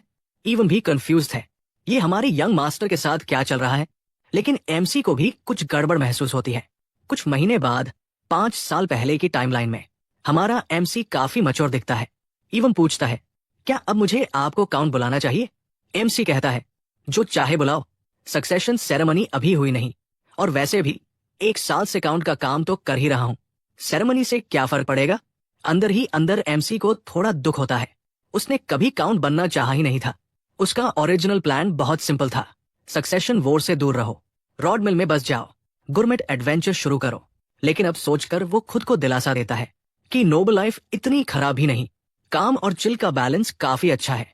उसी समय इवन उसे एक लेटर देता है, उतिया की तरफ से। अंदर जाते हुए एमसी पूछता है कि लियो को मारने वाले असैसिन्स के बारे में कुछ पता चला? इवन कहता है कि अभी तक कोई लीड नहीं। इंफॉर्मेशन गिल्ड पर भरोसा रखने को कहता है। वो अभी भी केस पर काम कर रहे हैं। असल में यही वजह थी कि उतिया इतनी घबराई हुई रहती थी और बाकी सिंस को बार बार कहती थी कि हमारे एमसी को कभी पता न चले कि लियो की मौत उन्हीं का काम था। खैर, इवन फिर पूछता है कि एमसी अब उस जानकारी का क्या करेगा? वो खुद सोचता है कि गेम से जो छोटे छोटे बदलाव हो रहे हैं वो सब उसके एक्शंस के बटरफ्लाई इफेक्ट्स हैं। तो वो इवन को कहता है, बस किसी भी सरप्राइज के लिए तैयार रहना है। इवन मजाक करता है, अरे ये तो सच में काउंट वाली बात लग रही है। एमसी लंबी सांस भरता है उतिया का लेटर खोलते हुए। वो सोचता है, इस बार क्या लिखकर भेजा है? लेटर में उतिया ऑर्फनेज की बातें बताती है, कैसे सब अपनी अपनी हॉबीज में डूबे हुए हैं। डीस पपेट मैनिपुलेशन में इतना एक्सपर्ट हो गया है कि ऑलमोस्ट प्रोफेशनल लगता है। सोलरैंग अपने दोस्तों के साथ गेमिंग में लगा रहता है। रेना अब भी किताबों में घुसी रहती है, पर साथ ही सैंड कैसल्स भी बनाना शुरू कर दिया है। रोन गार्डन की देखभाल में खुशियां ढूंढ रहा है। ये सब पढ़कर एमसी के चेहरे पर हल्की सी मुस्कान आ जाती है। ये मंथली लेटर्स का आदान प्रदान उसके लिए रूटीन से ज्यादा कंफर्ट बन चुका है, और इन बच्चों के अच्छे से जीने की खबर उसके दिल को सच में गर्माहट देती है। उसे एहसास होता है वो ये भी नहीं जानता कि ये बच्चे अब कितने साल के हो गए हैं। जिज्ञासा में वो इवन से पूछता है। इवन बताता है कि अब वो एज में आ चुके हैं जहां वो दुनिया में निकल सकते हैं। 5 ग्रेट सिंस अब ऑर्फनेज छोड़ने को तैयार है। ये सुनकर एमसी चौंक जाता है। उसे अंदाजा नहीं था कि वे इतने जल्दी बड़े हो जाएंगे। वो इमेजिन करता है कि एक दिन वो सब अडल्ट बनकर उसका शुक्रिया अदा करने आएंगे। उसे समझ आता है शायद वक्त आ गया है उन्हें जाने देने का। इवन पूछता है, पर आपने उन्हें इसलिए लाया था क्योंकि वे घायल थे? एमसी कहता है, अब वो काफी बढ़ चुके हैं, अब अपने रास्ते खुद बना सकते हैं। अंदर से वो जानता है उसने इतना किया कि वे डेडली सिंस न बने, अब वो खुद ठीक रहेंगे। इवन भी मान जाता है कि चूंकि सब स्वस्थ है उन्हें छोड़ देना ही सही है। एमसी को गेम साइकेडेलिया की याद आती है, जहां हर बॉस बैटल के साथ उसका बैकग्राउंड, एबिलिटीज और नैरेटिव आता था। Utia gift of faith, Dees sword, Rennie starting, Soling born fighter, Ran apostle की कॉलिंग। एमसी को लगता है अगर ये बच्चे अपनी स्किल्स सही दिशा में लगाए तो दुनिया में अपना नाम खुद बना लेंगे। सो वो फैसला करता है कि वो हर बच्चे को एक पर्सनल लेटर लिखेगा। खुद को दाद देते हुए सोचता है, वाह क्या आइडिया मारा है। और जब तक वो लेटर्स लिख रहा होता है सोचता है कि हर एक के लिए एक खास गिफ्ट भी तैयार करे। वो इमेजिन करता है कि बच्चे इन्हें पाकर कितने खुश होंगे। पूरा दिन लिखने में लगाकर आखिरकार वो लेटर्स पूरा कर लेता है। इवन जिसे उसे कंपनी देनी थी बीच में सो गया था, और जैसे ही उठा तो तुरंत लेटर्स उठाकर डिलीवर करने निकल गया ताकि एमसी पकड़ न ले।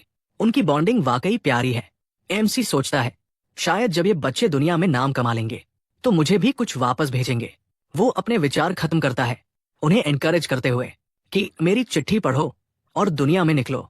ये जेन्युइनली हार्ट वार्मिंग है। लेकिन एमसी की इंटेंशंस के बिल्कुल उलट उन बच्चों ने उन चिट्ठियों को ऐसे लिया जैसे आइंस ओवरलॉर्ड ने सीधे कमांड जारी कर दिया हो। पूरी सीरियसनेस, पूरी रेवरेंस, पूरी गलतफमी गंभीर चेहरे के साथ यूडिया सबको बताती है कि उनके ऑर्डर्स आ चुके हैं और उनके लॉर्ड ने हर एक के लिए कुछ स्पेशल भी तैयार किया है। और सच में भले ही टाइम स्किप सिर्फ 1 साल का हुआ है, ये बच्चे काफी बड़े हो गए हैं। खास तौर पर डीस अब तो लंबाई में पूरा खंभा लग रहा है। मुझे भी उनके छोटे डेज याद आते हैं। पर चलो, ग्रोथ अच्छी बात है। सब अपनी अपनी लेटर्स खोलते हैं और रिएक्शंस पूरे अलग अलग। डीस हमेशा की तरह कूल, अनरीडेबल। सॉल रैंग एक्साइटमेंट की फैक्ट्री, उछल कूद नॉन स्टॉप। रेन अभी एमसी के लिए सिंपिंग मोड ऑन। यूडिया थोड़ी कंफ्यूज्ड, थोड़ा पॉजेसिव। फिर एक छोटा बोनस मिलता है जिसमें सिंस की पर्सनालिटीज दिखाई जाती है। इस बार फोकस है रेन पर। टर्न्स आउट वो ज्ञान की भूखी है, उसे इम्प्रेस करना है। बस उसे एक अच्छी बुक गिफ्ट दे दो और वो तुम्हारी हो जाएगी। स्टोरी में वापस उतिया बाकी सिंस को याद दिलाती है कि कोई भी अगला कदम उठाने से पहले उन्हें पहले की सारी लेटर्स पढ़ लेनी चाहिए जो वो एमसी से पाती आई है। वो कहती है कि हमारे लॉर्ड के हिडन ऑर्डर्स समझने के लिए उनके राइटिंग स्टाइल को समझना जरूरी है। सॉल रैंक तो खुशी से चिल्ला उठती है, सच में? अब हम सब पढ़ सकते हैं। पहले तो सिर्फ उतिया ही पढ़ती थी।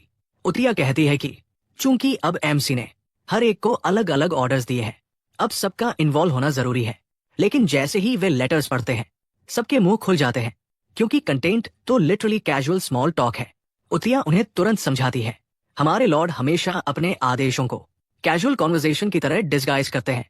वो उन्हें पहला लेटर दिखाती है जो एमसी ने उसे भेजा था, जिसमें बस फ्रेंडली हेलो और भाइयों के तंग करने की शिकायत थी। लेकिन उतिया इसे ट्रांसलेट करती है, ये एक एलिमिनेशन टारगेट था और मंथली अपडेट्स की डिमांड। बाकी सिंस भी यही मान लेते हैं। Their lord 4D chess overload. Dees कहता है कि एमसी शायद इसलिए ऐसे लिखते हैं ताकि इंफॉर्मेशन लीक न हो। उतिया सहमति में सिर हिलाती है और कहती है कि इसीलिए हमें लेटर्स पढ़कर ऑर्डर्स डीकोड करना सीखना चाहिए। डीस पूछता है, अगर हमारे लॉर्ड को लीक की इतनी चिंता है तो हम उनसे पर्सनली मिलने क्यों नहीं जाते या मैजिक कम्युनिकेटर क्यों नहीं इस्तेमाल करते? रेडन भी सहमत होता है कि लेटर से ज्यादा रिस्क तो कुछ नहीं। लेकिन उतिया ठंडे स्वर में कहती है, हमारे महान मास्टर की इच्छा पर कभी सवाल नहीं उठाना चाहिए। सबके मुंह बंद। डीज भी डरकर कहता है, मैंने कुछ नहीं पूछा, भूल जाओ।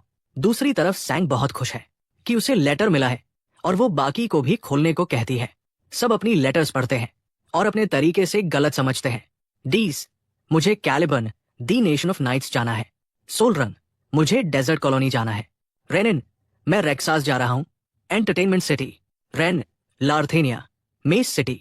उतिया, फुल यंदेरे स्माइल, मैं रोजरियो किंगडम जाऊंगी। और सच पूछो तो आर्टिस्ट ने उसे जैसे ड्रॉ किया है भाई, बिल्कुल जानबूझकर किया है। नॉट कंप्लेनिंग दो डॉट। उतिया पूछती है, सबको पता है वहां जाकर क्या करना है? सब सिर हिलाते हैं, हालांकि आधे को कुछ पता भी नहीं। डीज धीमे से कहता है, मुझे नाइट बनना है शायद। सोलरंग बताती है कि पैट्रोनेज जारी रहेगी, यानी फाइनेंशियल सपोर्ट, चिंता मत करो। रेना जोड़ती है कि एमसी ने गिफ्ट्स की लोकेशंस भी बताई है और रेडन कहता है, उन गिफ्ट्स का असली मीनिंग वहां पहुंचकर पता चलेगा। उतिया सबकी तारीफ करती है और आखिरी नियम बताती है, जब तक हमारे महान मास्टर खुद न कहें ब्लू मून का नाम किसी के सामने मत लेना। उनके लिए ये सेक्रेड कमांडमेंट है। इसका मतलब साफ है, किसी भी हालत में वे लोग हमारे एमसी का असली नाम उजागर नहीं कर सकते। और ऐसे ही पांचों सिंस अपनी अपनी जर्नीज पर ऑर्फनेज से निकल जाते हैं। 3 महीने बाद हमारा एमसी अपनी डेस्क पर जादू की रिसर्च कर रहा है। जैसे जैसे वो नोट्स पलटता है उसे वही डर पक्का होता जाता है। मैजिक के फेजेस में बदलाव पर कोई नई जानकारी मौजूद नहीं, मतलब उसे सब कुछ खुद ही टेस्ट करना पड़ेगा। वो इवन से पूछता है कि लियो को मारने वाले का पता चला? इवन बताता है, इंफॉर्मेशन गिल्ड को अब भी कुछ नहीं मिला। एमसी गहरी सोच में डूब जाता है। उसे साफ लगता है ये बटरफ्लाई इफेक्ट हाथ से निकल चुका है। आखिर उसने बचा लिया था 5 डेडली सिंस को और लॉरिया को भी, जो गेम की टाइमलाइन में काफी पहले मर जानी थी। और अब वो ड्यूक बन चुकी है और अंडरवर्ल्ड पावर इतनी तेजी से इकट्ठा कर रही है कि डर लगे। दुख की बात यह कि एमसी को बिल्कुल नहीं पता ये सब उसी के लिए तैयार किया जा रहा है। फिर वो इवन को आदेश देता है, इन्वेस्टिगेशन बंद कर दो। इवन हैरान, पक्का? एमसी सोचता है, कई बार ज्यादा जानना खुद मौत बुलाना है। गेम में इंफॉर्मेशन गिल्ड कुछ भी ढूंढ लेती थी, लेकिन ये केस उनकी पहुंच से बाहर है, जो साफ संकेत है कि छेड़ने से मौतें होंगी और वो ऐसी पॉइंटलेस मौतों से दूर रहना चाहता है। उसे लगता है जब तक वो उस ऑर्गेनाइजेशन के करीब नहीं जाएगा जिन्होंने लियो को मारा, वे लोग भी उसे नहीं छुएंगे। तो वो इवन से कहता है, खोजने का कोई मतलब नहीं। इवन सिर हिलाता है और कहता है कि वो गिल्ड को जानकारी दे देगा।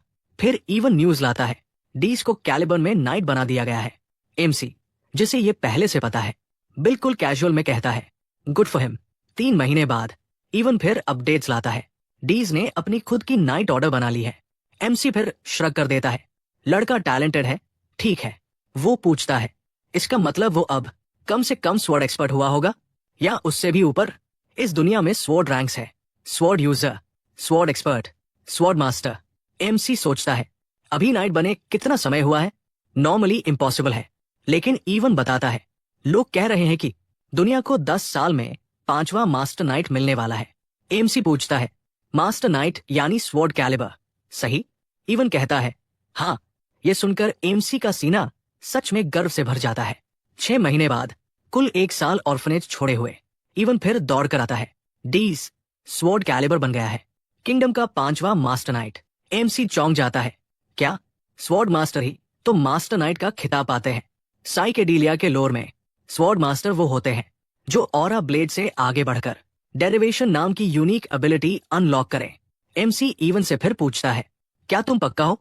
इवन क्लैरिफाइज टेक्निकली डीज अभी पूरी तरह स्वॉर्ड मास्टर नहीं, डेरिवेशन डेवलप नहीं हुआ है, पर किंगडम ने उसे मास्टर नाइट की उपाधि दे दी है।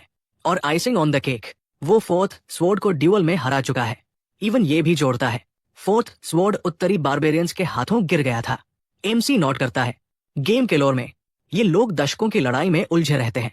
इवन समझाता है मना को मास्टर कर उसे शरीर के भीतर मैनिपुलेट करने में लगभग 15 साल लगते हैं, और डेरिवेशन बनने में तो कई कई दशक लग जाते हैं। फर्स्ट स्वॉर्ड रीनहार्ट सिर्फ 32 साल की उम्र में इतिहास का सबसे युवा मास्टर नाइट बना था। ये सब मेन स्टोरी के एक्ट 3 में होता है। रीनहार्ट बेहद ताकतवर था, फिर भी अपनी नेचुरल प्रतिभा के बावजूद उसे इस लेवल तक पहुंचने में 20+ साल लगे। और इधर डीज, एक बच्चा जिसे तलवार की ABC तक नहीं आती थी, अब पहले ही मास्टर नाइट बन चुका है। हमारा एमसी सोचता है अगर डीज बस डेरिवेशन का इंतजार कर रहा है तो इसका मतलब वो रीनहार्ट को भी बीट कर चुका है, वो भी स्वॉर्ड मास्टर रहते हुए। एमसी के दिमाग में आता है क्या मैं इससे अभी दोस्ती कर लूं? इवन हमेशा की तरह सिर हिलाता है जैसे ये बात बिल्कुल सामान्य हो, पर तुरंत एमसी खुद को डांट देता है, नहीं, ऐसा नहीं कर सकता। इवन भी अपने एक्सप्रेशन स्विच कर लेता है मानो ये रूटीन हो। एमसी महसूस करता है कि उतिया ही एकमात्र है जो सच में उसकी परवाह करती है। पूरा 1 साल हो गया और उसे सिर्फ उसी की चिट्ठी आई है। होली किंगडम घूमते हुए भी उतिया उसे डेडली सिंस की अपडेट्स भेजती रहती है, मतलब वो कांस्टेंट टच में है। लेकिन एमसी थोड़ा उदास भी है कि उन बच्चों ने जिन्होंने उसकी शक्ल तक नहीं देखी, कम से कम उसे थैंक यू तो कहना चाहिए था उन गिफ्ट्स के लिए जो उसने दिल से भेजे थे। वो गिल्टी महसूस करता है, खुद को हल्का थप्पड़ मारकर फोकस में आता है। कम से कम उन्होंने किंगडम तो नहीं उड़ाया।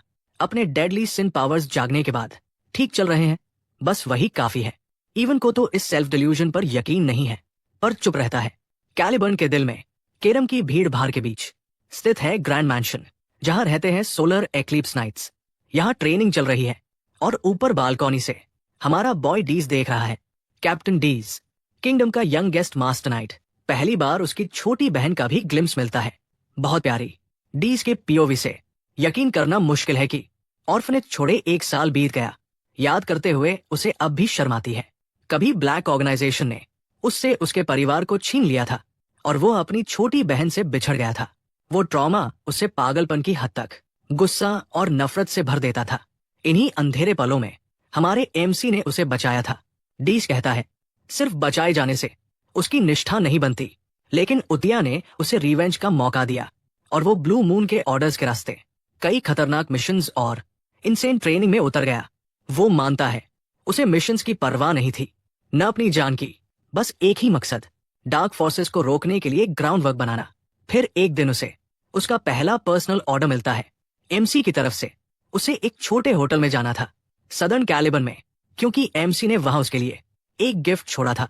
डीज ने गिफ्ट की परवाह नहीं की, लेकिन जैसे ही वो होटल में दाखिल हुआ उसके कदम रुक गए। उस लेटर के अंदर जो चीज एमसी ने उसके लिए छोड़ी थी वो उसकी लॉन्ग लॉस्ट छोटी बहन थी। वो उसे कसकर गले लगाता है और समझता है कि ये गिफ्ट उसके लिए जान से भी ज्यादा कीमती है। और एमसी, शायद उसे पहले से पता था कि डीज की बहन कहाँ है, और उसने ही इस हार्ट वार्मिंग रियूनियन की पूरी योजना बनाई थी। डीज ने अपनी बहन को जोर से पकड़ लिया। उसकी आवाज रोने की वजह से कांप रही थी। वो बस इतना बोल पाया कि जिसे वो मरा हुआ समझता था वो अभी भी जिंदा थी। दर्द और सुकून दोनों से टूटा हुआ वो उससे पूछ बैठा कि उसके खो जाने के बाद उसके साथ क्या हुआ था। स्टीला भी रो रही थी, उसके हाथ को पकड़े हुए उसे एक हल्की सी सांत्वना भरी मुस्कान देती हुई। थोड़ी देर बाद दोनों चाय लेकर साथ बैठ गए। जब स्टीला शांत हुई तो उसने बोलना शुरू किया। उन लोगों के उसे घसीट कर ले जाने के बाद वो बहुत लंबे समय तक अंधेरे में फंसी रही। बोलते हुए उसकी यादें ताजा हो गई, एकदम साफ। वो बताने लगी कि कैसे उसे एक बिल्कुल काली बंद केज में रखा गया था, बस उस पल का इंतजार करते हुए जब उसे बाहर निकालकर मार दिया जाएगा। जब आखिर उसका नंबर आया तभी कोई बेहद ताकतवर इंसान वहां आ गया। उसने स्टीला का हाथ पकड़ा और उसे रोशनी की तरफ खींच लिया और वो भागकर अपनी जान बचा पाई। सालों बाद जब उसे एक स्लेव मर्चेंट को बेचने वाले थे, तब भी एक और शक्तिशाली शख्स ने उसकी रक्षा की।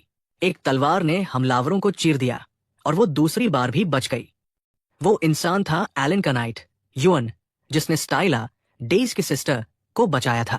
मौजूदा पल में लौटते हुए स्टाइला ने बताया कि उन घटनाओं के बाद उसे स्पॉन्सर और कीमती दवाएं मिली थी। वो आत्मविश्वास से वो शब्द दोहरा रही थी, एलन की लेटर को हाथ में पकड़ते हुए। उसने बताया कि ये लेटर उसे सीधे हाथों में दी गई थी और एलन ने बिना रुके मेडिसिन और मदद भेजी थी। लेटर पर लिखा नाम था एलन पेलस्टोनियो और मैसेज में साफ बताया गया था कि हर चीज स्टाइला के लिए ही भेजी गई है और एलन ने उसे ये पर्सनली पहुंचाने के लिए कहा था। उस पल तक डेज समझ चुका था कि ग्रेट मून उसके लिए भी काम कर रहा था। वो पहले से जानता था कि उसकी बहन एलन के लिए कितनी प्रेशियस थी।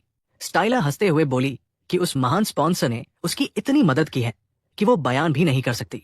वो दिल से एलन की आभारी थी। एलन ने ये सब अपने नाइट युअन के जरिए किया था क्योंकि वो अपनी असली पहचान छुपाए रखना चाहता था। पर डेइस तो हैरान रह गया। उसके चेहरे पर सदमा फैल गया जब उसने फुसफुसाकर कहा कि ग्रेट मून उसकी बहन की रक्षा अपने ही नाम से कर रहा था। उसे समझ नहीं आ रहा था कि ग्रेट मून को उनके हालात के बारे में पता कैसे चला। उसने कहा कि उसने कभी भी अपने फैमिली के बारे में किसी से कुछ नहीं कहा। सिर्फ यूतिया ही वो इंसान थी जिसने उस काले लैंप को नोटिस किया था, जिसने कभी डेइस को निशाना बनाया था। वो गंभीर हो गया, अपने कंधों को पकड़ते हुए खुद से पूछ रहा था कि ग्रेट मून को सब कैसे पता था। हर कोई ग्रेट मून को उन अनगिनत कहानियों के पीछे का अनमैच्ड जीनियस मानता था, एक ऐसा इंसान जो हर छिपे सच से वाकिफ लगता था। उसी वक्त डेइस के दिमाग में यादें चमकने लगी, खासकर यूतिया से जुड़ी हुई। उलझन और अविश्वास उसे घसीटकर एक ही तस्वीर की तरफ ले जा रहे थे। अचानक सब जोड़ जुड़कर साफ होने लगा। वो समझ नहीं पा रहा था कि यूतिया क्यों हमेशा ग्रेट मून की बात आते ही घबराती थी। उसकी आवाज में नर्वसनेस क्यों होती थी और वो बार बार क्यों कहती थी कि एक तलवार अपने मालिक के बिना कभी खुद से नहीं चल सकती। अंधेरा उसकी सोच में भर गया। जैसे ही उसे एहसास हुआ कि असल में मूर्ख तो वो खुद ही था, फिर भी एक छोटी सी उम्मीद बाकी थी। उसे वो बातें याद आई जो उसने पहले सुनी थी। ग्रेट मून पहले से सब जानता था और वो उस बच्चे के लिए रास्ते में संकेत छोड़ता जा रहा था जिसे अकेले जीना पड़ेगा। ये सच आखिरकार उस पर गिरा तो उसका शरीर कांप उठा, उसकी आवाज भी। स्टाइला ने उसे उस डूबते एहसास से बाहर निकाला और पूछा कि वो इतना हैरान क्यों दिख रहा था। अंदर से डेइस समझ चुका था कि उसकी अपनी ही स्वॉर्ड ने उसकी मर्जी के बिना कदम उठाया था। फिर भी ग्रेट मून ने दया दिखाई थी। जैसे ही नैरेटर का नजरिया फैलता है, ये साफ होता है कि ग्रेट मून एलन ने डेइस की जिंदगी को ऐसे चलाया था जैसे कोई बहुत सोची समझी स्ट्रैटेजी, जैसे वो किसी पपेट को चला रहा हो। डेइस ने धीमे से कहा कि उसने इतने साल नफरत और बदले में बर्बाद कर दिए ब्लैक शीप के खिलाफ और कभी असलियत समझ ही नहीं पाया। डेइस ने अपनी बहन की तरफ देखा। उसके चेहरे की खुशी ऐसी चमक रही थी जैसे कोई लंबी डरावनी अंधेरा भरी रात से बाहर निकला हो। वो बच गई थी। उसने ग्रेट मून की रक्षा भी की थी और अपने फैमिली को भी सुरक्षित रखा था। उसके लिए उसका जिंदा होना किसी अनमोल तोहफे से कम नहीं था। फिर उसके दिमाग में यूतिया की बातें गूंज उठीं। वो हमेशा कहती थी कि एक दिन वो समझ जाएगा कि वो उस आदमी यानी ग्रेट मून का पीछा क्यों करती है जो सच में डरावना था। डेइस को समझ आया कि वो कभी भी फनाटिक नहीं थी, नहीं आंखें बंद करके किसी पर भरोसा करने वाली। उसने अपनी मर्जी से कैलिबन हासिल किया था और नाइट बनी थी। फिर भी वो एलन को ऐसे मानती थी जैसे कोई भगवान हो। अब डेइस को समझ आ गया था क्यों। उसका चेहरा दृढ़ हो गया। उसने कहा कि उसका मिशन है कैलिबन की चोटी तक पहुंचना, मास्टर नाइट बनना और अपनी पर्सनल नाइट ऑर्डर बनाना, ऐसे तलवारबाजों से भरा जो ग्रेट मून के प्रति समर्पित हो। उसे अब समझ आया कि यूतिया हमेशा क्यों कहती थी कि एलन उसका भगवान और लाइफ सेवर है। उसके दिल में सिर्फ एक अटूट लॉयल्टी थी। इस फैसले से भरा डेइस ने स्वॉर्ड मास्टर बनने और अपना नाइट ऑर्डर बनाने का रास्ता चुन लिया। उनकी उठती कहानी आकार लेने लगी। कुछ समय बाद डेज बालकॉनी पर खड़ा था। एक लंबा नाइट आया और बोला कि समय आ गया है। डेज आगे बढ़ा और नीचे खड़े अपने नाइट ऑर्डर को देखा। उसने घोषणा की कि ये एक्सपेडिशन सोलर स्केल्टन्स का पहला बड़ा कदम बनेगा। मुश्किलें अब उसके लिए मायने नहीं रखती थी। उसने अपनी डरावनी और मेस्मराइजिंग स्वॉर्ड को पकड़ा और कहा कि वो उस दिन का इंतजार करेगा जब वो ग्रेट मून को अपनी ग्रैटिट्यूड और उसकी बराबरी का रीपेमेंट दे सके। उसकी आंखें काली दृढ़ता से चमक उठीं। उनके युग के प्रोडिजी के लिए उसकी लॉयल्टी अटूट थी। उसने चांद के नीचे अपनी काबिलियत साबित करने की कसम खाई। सोलर स्केल्टन नाइट्स फिर बारबेरियंस के खिलाफ एक्सपेडिशन के लिए निकल पड़े। एलन बाहर बैठा रहा, सोचते हुए कि जगह कितनी शांत लग रही है। शायद इसलिए क्योंकि उसके सारे सबॉर्डिनेट अब मजबूत वॉरियर्स बन चुके थे। दूसरी तरफ एलन अपनी किताब देख रहा था और बड़बड़ाया कि सब उससे उड़कर दूर चले गए और अभी उसे और जानकारी की जरूरत नहीं। उसका जीवन और उलझा हुआ लग रहा था, पर उसने खुद को याद दिलाया कि ध्यान रखना है। उसने मजाक में कहा कि उसे कर्सिव में लिखना बंद कर देना चाहिए और अगली बार साफ साफ लिखेगा। लैब्रिंथ से लौटने के बाद उसने उन फ्रेजेस की रिसर्च पर ध्यान लगाया जो उसे वहां मिली थी। एलन ने धीमी हंसी छोड़ी, अपनी रिपोर्ट्स पूरी होने पर संतुष्ट होकर। पीछे टिककर बैठते हुए उसने उन कॉन्सेप्ट्स को दोबारा सोचा। मैजिकल इम्प्रिंट की रीइंफोर्समेंट और स्पेल्स के अंदर रिफ्रैक्शन का बिहेवियर। उसने नोट किया कि रिफ्रैक्शन किसी भी पूरे हुए स्पेल के अंदर की कमजोरियों को और तेज कर देता है, जिससे उसका गुस्सा बाहर फैलने लगता है, और रिपल्शन स्पेल की स्ट्रक्चर को तोड़मरोड़ देती है और किसी भी फेंके गए प्रोजेक्टाइल की ट्रांजिशन को बदल देती है। ये फेनोमेनन उसे अब भी हैरान कर देता था। यूनिवर्स लॉ उसके हाथों में होने के बाद, यानी वो नियम जिन्हें दुनिया खुद मानती है, अब वो मैजिक को उसकी मूल सीमाओं से भी आगे बदल सकता था। उसकी ऑब्जर्वेशंस के अनुसार ब्लू लाइट पैरेलल मैजिक को मजबूत करती है, जैसे इलेक्ट्रिकल अटैक्स। उसने ये थ्योरी भी बनाई कि डिफ्रैक्शन की लाइंस चीजों को आर पार जाने देती है, जिससे इम्पैक्ट के समय क्रिटिकल इफेक्ट पैदा होता है। जब उसने पहले गोलम को मारा था तो वो विशाल दैत्य पल भर में उड़ गया था। इतना बड़ा और ताकतवर होने के बावजूद वो पूरी तरह वेपराइज हो गया था। उसके लिए तो रूल ही सबसे ज्यादा मायने रखता था और स्पेल की एक भी फ्रेज गलत नहीं हो सकती थी। लेकिन अपनी करंट मना के साथ वो ऐसे बड़े लेवल का मैजिक दिन में बस एक ही बार इस्तेमाल कर सकता था। थकान उस पर भारी पड़ रही थी। ये सब समझने में उसे बहुत समय लग गया था। फिर वो गंभीर हो गया। उसे इस दुनिया की सीमाएं याद आ गई। बेबी लोवीना की हैंड साइंस और फ्रेजेस सदियों पहले खो चुके थे। उनका कोई रिकॉर्ड नहीं था, इतिहास में भी उनका जिक्र नहीं मिलता। इसलिए उसे मजबूरी में सब कुछ खुद ही रिसर्च करके पूरे मिसिंग हिस्सों को नए सिरे से बनाना पड़ा। इसके बावजूद अजीब बात यह थी कि उसे ये चुनौती पसंद आने लगी थी। हालांकि उसने मैजिक सिर्फ सेल्फ प्रोटेक्शन के लिए सीखी थी। उसने उंगलियां जोड़कर उस स्पेल की तैयारी शुरू की, जिसे वो 2 महीनों से रिफाइन कर रहा था। उसके सामने एक क्रैकलिंग पर्पल लाइट चमकी। एलन ने खुद ही रिजल्ट को जोर से बयान किया। मना फ्रेज के फोकल पॉइंट को हटाने से आयम्बुलेंस पैदा होता है और वही आयम्बुलेंस लाइटनिंग बना सकता है। एक छोटी पर्पल लाइटनिंग की स्रीयर उभरी। एलन ने उसे एक कमजोर लिमिटेड फॉर्म कहा, सिर्फ एक फ्लक्चुएशन स्पेल। लेकिन चांद खत्म होते ही थंडर की एक लहर निकली जिसने स्ट्रक्चर पूरा कर दिया। वो आगे चांटिंग करता रहा। कंप्रेशन, कॉन्डेंस्ड मैजिक कैनन सख्त होती गई और फ्रेजेस टूटकर नए रूप में रीशेप होने लगी। आखिरी पल में उसने अंतिम हैंड साइन पूरा किया और स्पेल में छिपा हुआ पर्पस एक्टिवेट हो गया। एक हिंसक थंडर कैनन आसमान की ओर फटा, ऊपर की हवा चीरते हुए। भारी ऊर्जा चारों ओर फैल गई, जमीन कांप उठी और ब्राइट ब्लू लाइटनिंग मैदान को एक गरजती लहर की तरह ढक गई। एलन जड़ हो गया। उसे यकीन नहीं हो रहा था कि उसने इतनी ताकत छोड़ दी थी। स्पेल फ्रेजेस का ऑर्डर सब कुछ था। जब वो ब्रेक डाउन पहले करता था, स्पेल तुरंत फेल हो जाता था। लेकिन तभी उसके पीछे से एक आवाज आई, इम्पॉसिबल। एलन चौंक कर घूम गया। उसकी आंखें फैल गई जब उसने सामने खड़ी आकृति को देखा। वो थी कालिया, लाल बालों वाली औरत, अपने किंगडम की विलन, अपने पिता की मर्डरर, और वही जो हमेशा एलन को अपना पपेट बनाना चाहती थी। उसके साथ उसका बटलर भी था। दोनों की नजरें हवा में बची हुई लाइटनिंग पर टिकी थी। बटलर की आंखें चौड़ी हो गई। Origin magic. ओरिजिन मैजिक का मतलब है ये 7वें सर्कल के मेज की कैलिबर पर खड़ा है। एलन फिर से सख्त हो गया। Origin circle? उसने ये शब्द पहले कभी नहीं सुना था, लेकिन सच सामने था। किसी ने अभी अभी उसकी असली शक्ति का नाम रख दिया था। एलन का चेहरा अविश्वास में मुड़ गया जब वो दोनों उसे उन बेवकूफी भरे बढ़ा चढ़ाकर किए चेहरे बनाकर घूर रहे थे। उसे समझ नहीं आया कि वो इतने मूर्ख कैसे दिख सकते थे इस पल में। उनकी रिएक्शंस देखकर उसे एकेडमी के दिन याद आ गए और उसकी सोच उसे उसके प्रोफेसर की याद तक ले गई। क्लाइबर्न, नाइट्स के देश में उसने उस प्रोफेसर से एक बार सलाह ली थी। उस आदमी ने समझाया था कि कोई ऑर्डर तभी स्थापित कर सकता है जब राजा उसकी पहचान को स्वीकार करे, और एलन ने तो मेज बनने का फैसला सिर्फ इसलिए किया था ताकि वो खुद को बचा सके। उसे बस सुरक्षा चाहिए थी, अपने लिए और उन लोगों के लिए जो उसके लिए मायने रखते थे। लेकिन उसका प्रोफेसर, उसने एलन को कभी गंभीरता से लिया ही नहीं। उस प्रोफेसर ने एलन को पढ़ाने के बजाय उसे एक पालतू जानवर जैसा ट्रीट किया था। हमेशा उसकी तारीफ करता और अपनी तलवार की चौड़ी साइड से उसके सिर पर थपथपाता रहता। कैसल के अंदर red head lady count Zenonia Platino family के रिसेप्शन रूम में चुपचाप बैठी थी। उसके बगल में उसका बटलर बैठा था और वो अपनी थॉट्स को स्टेडी करने की कोशिश कर रही थी। लेकिन जैसे ही उसे एलन को पहली बार देखने वाला वो एहसास याद आता, उसकी टेंशन फिर बढ़ जाती। वो यहाँ दो साफ साफ वजहों से आई थी। पहली, एलन के पास ऐसी कार थी जो जेनोनिया पर बड़ा भारी वार कर सकती थी। दूसरी, उसे काउंट लॉरिया प्लैटिनो की इंटेंशंस कंफर्म करनी थी और मैजिक के जरिए ये महसूस करना था कि एलन ने प्लैटिनो से कितनी पावर एब्जॉर्ब की है। सोचों को ऑर्गेनाइज करते हुए उसने एलन की ब्रिलियंस के बारे में बोलना शुरू किया। उसकी नजर में एलन एक प्रोडिजी था, एक ग्रेट मून, विशाल और अनमैच्ड पोटेंशियल वाला।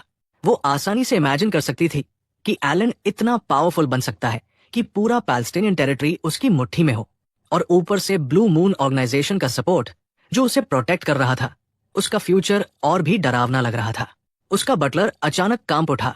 एलन की स्ट्रेंथ का नाम लेते ही उसका डर छिप नहीं पाया।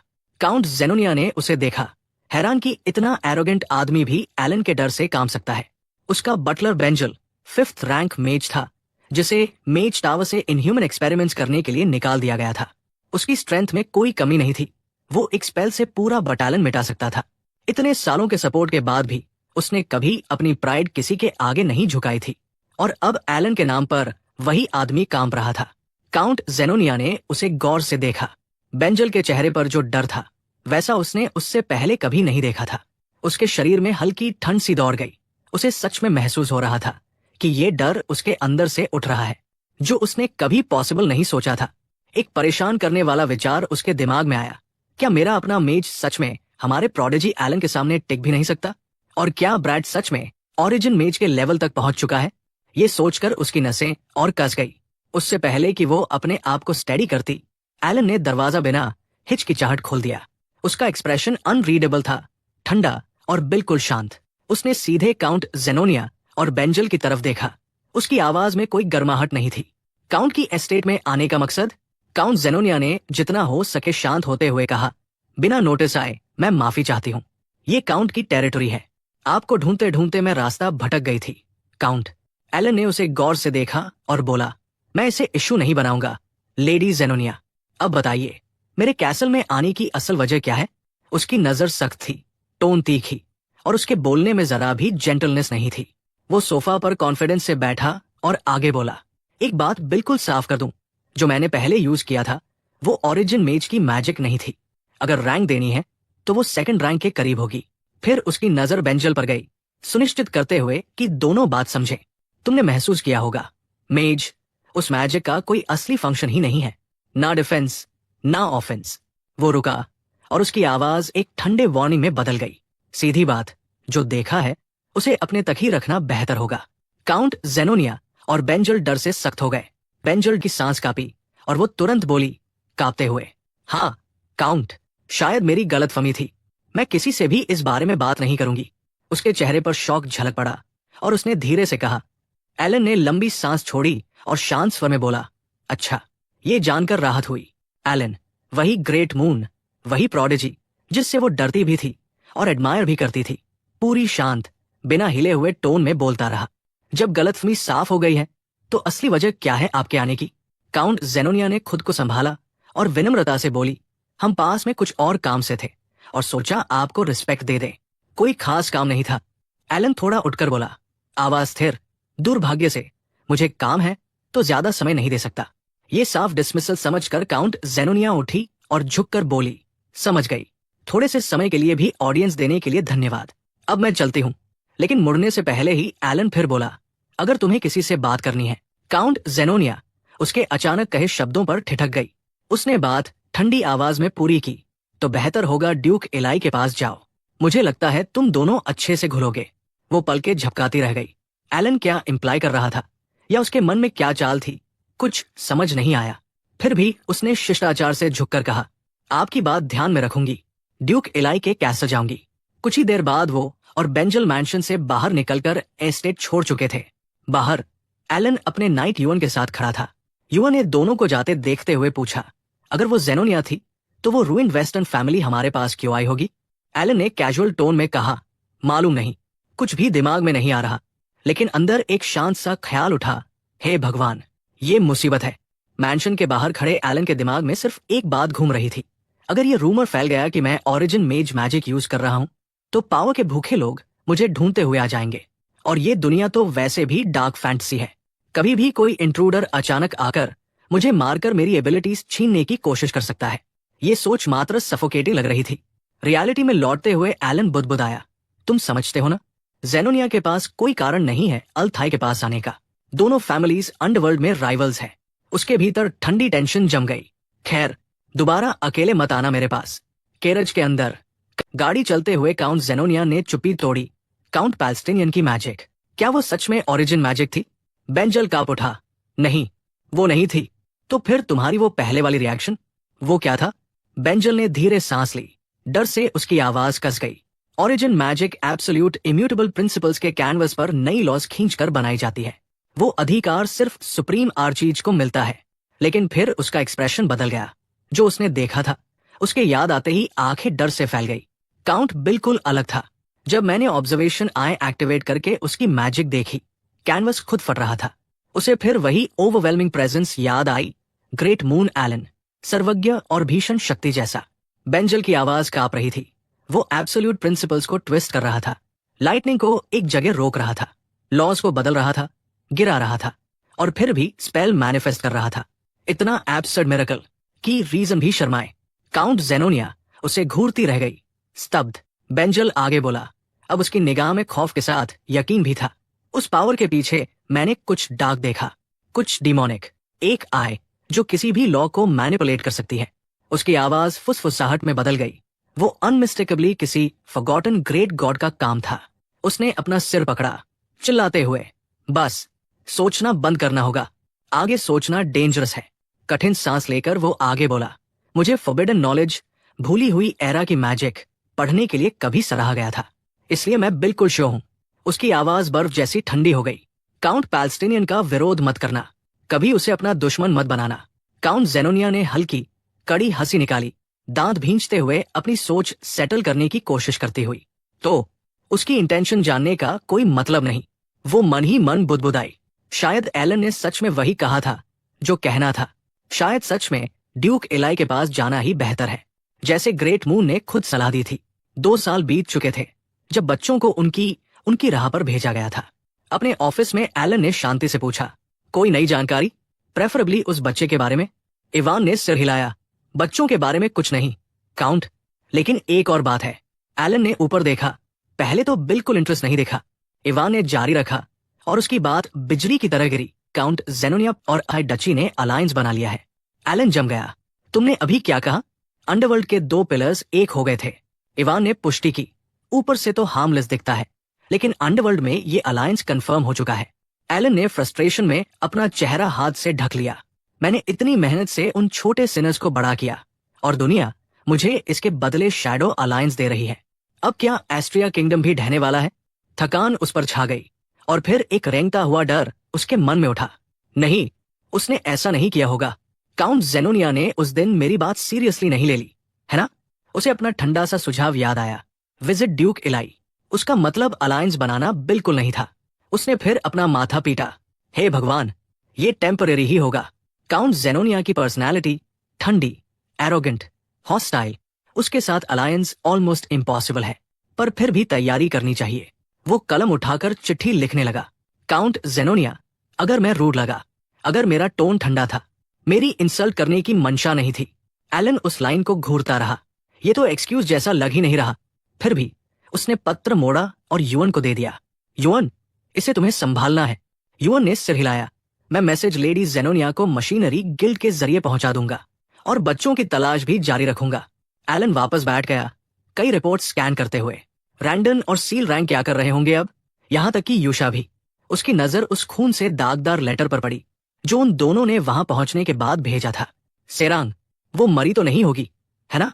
ये अंधेरी सोच उसके मुंह से निकल ही गई। वो आगे बढ़ता गया। अगर उन्होंने इंस्ट्रक्शंस मानी हो और गिफ्ट ढूंढ लिया हो तो उन्हें वॉरियर सिंबल मिल चुका होगा। शायद बाबा यगा से गलती से बच भी गए होंगे। एलन ने उस नोट को देखा जिसमें गोल्ड मना बीस्ट की हैंड ग्लोव, वो ट्रेजर जिसका उसने सेरांग को गिफ्ट दिया था, की एबिलिटी लिखी थी। उस लड़की ने सच में कुछ कीमती पाया था। वो प्राइड का पाप लेकर पैदा नहीं हुई थी। वो एक फॉलन सिनर की बजाय एक स्ट्रॉन्ग वॉरियर बन सकती थी। वो आह भरता है। आइटम डिस्क्रिप्शन में साफ लिखा था। अगर मैंने उसे हिडन वैल्यू बता दी होती तो वो उसे बेच सकती थी या फंडिंग के लिए इस्तेमाल कर सकती थी।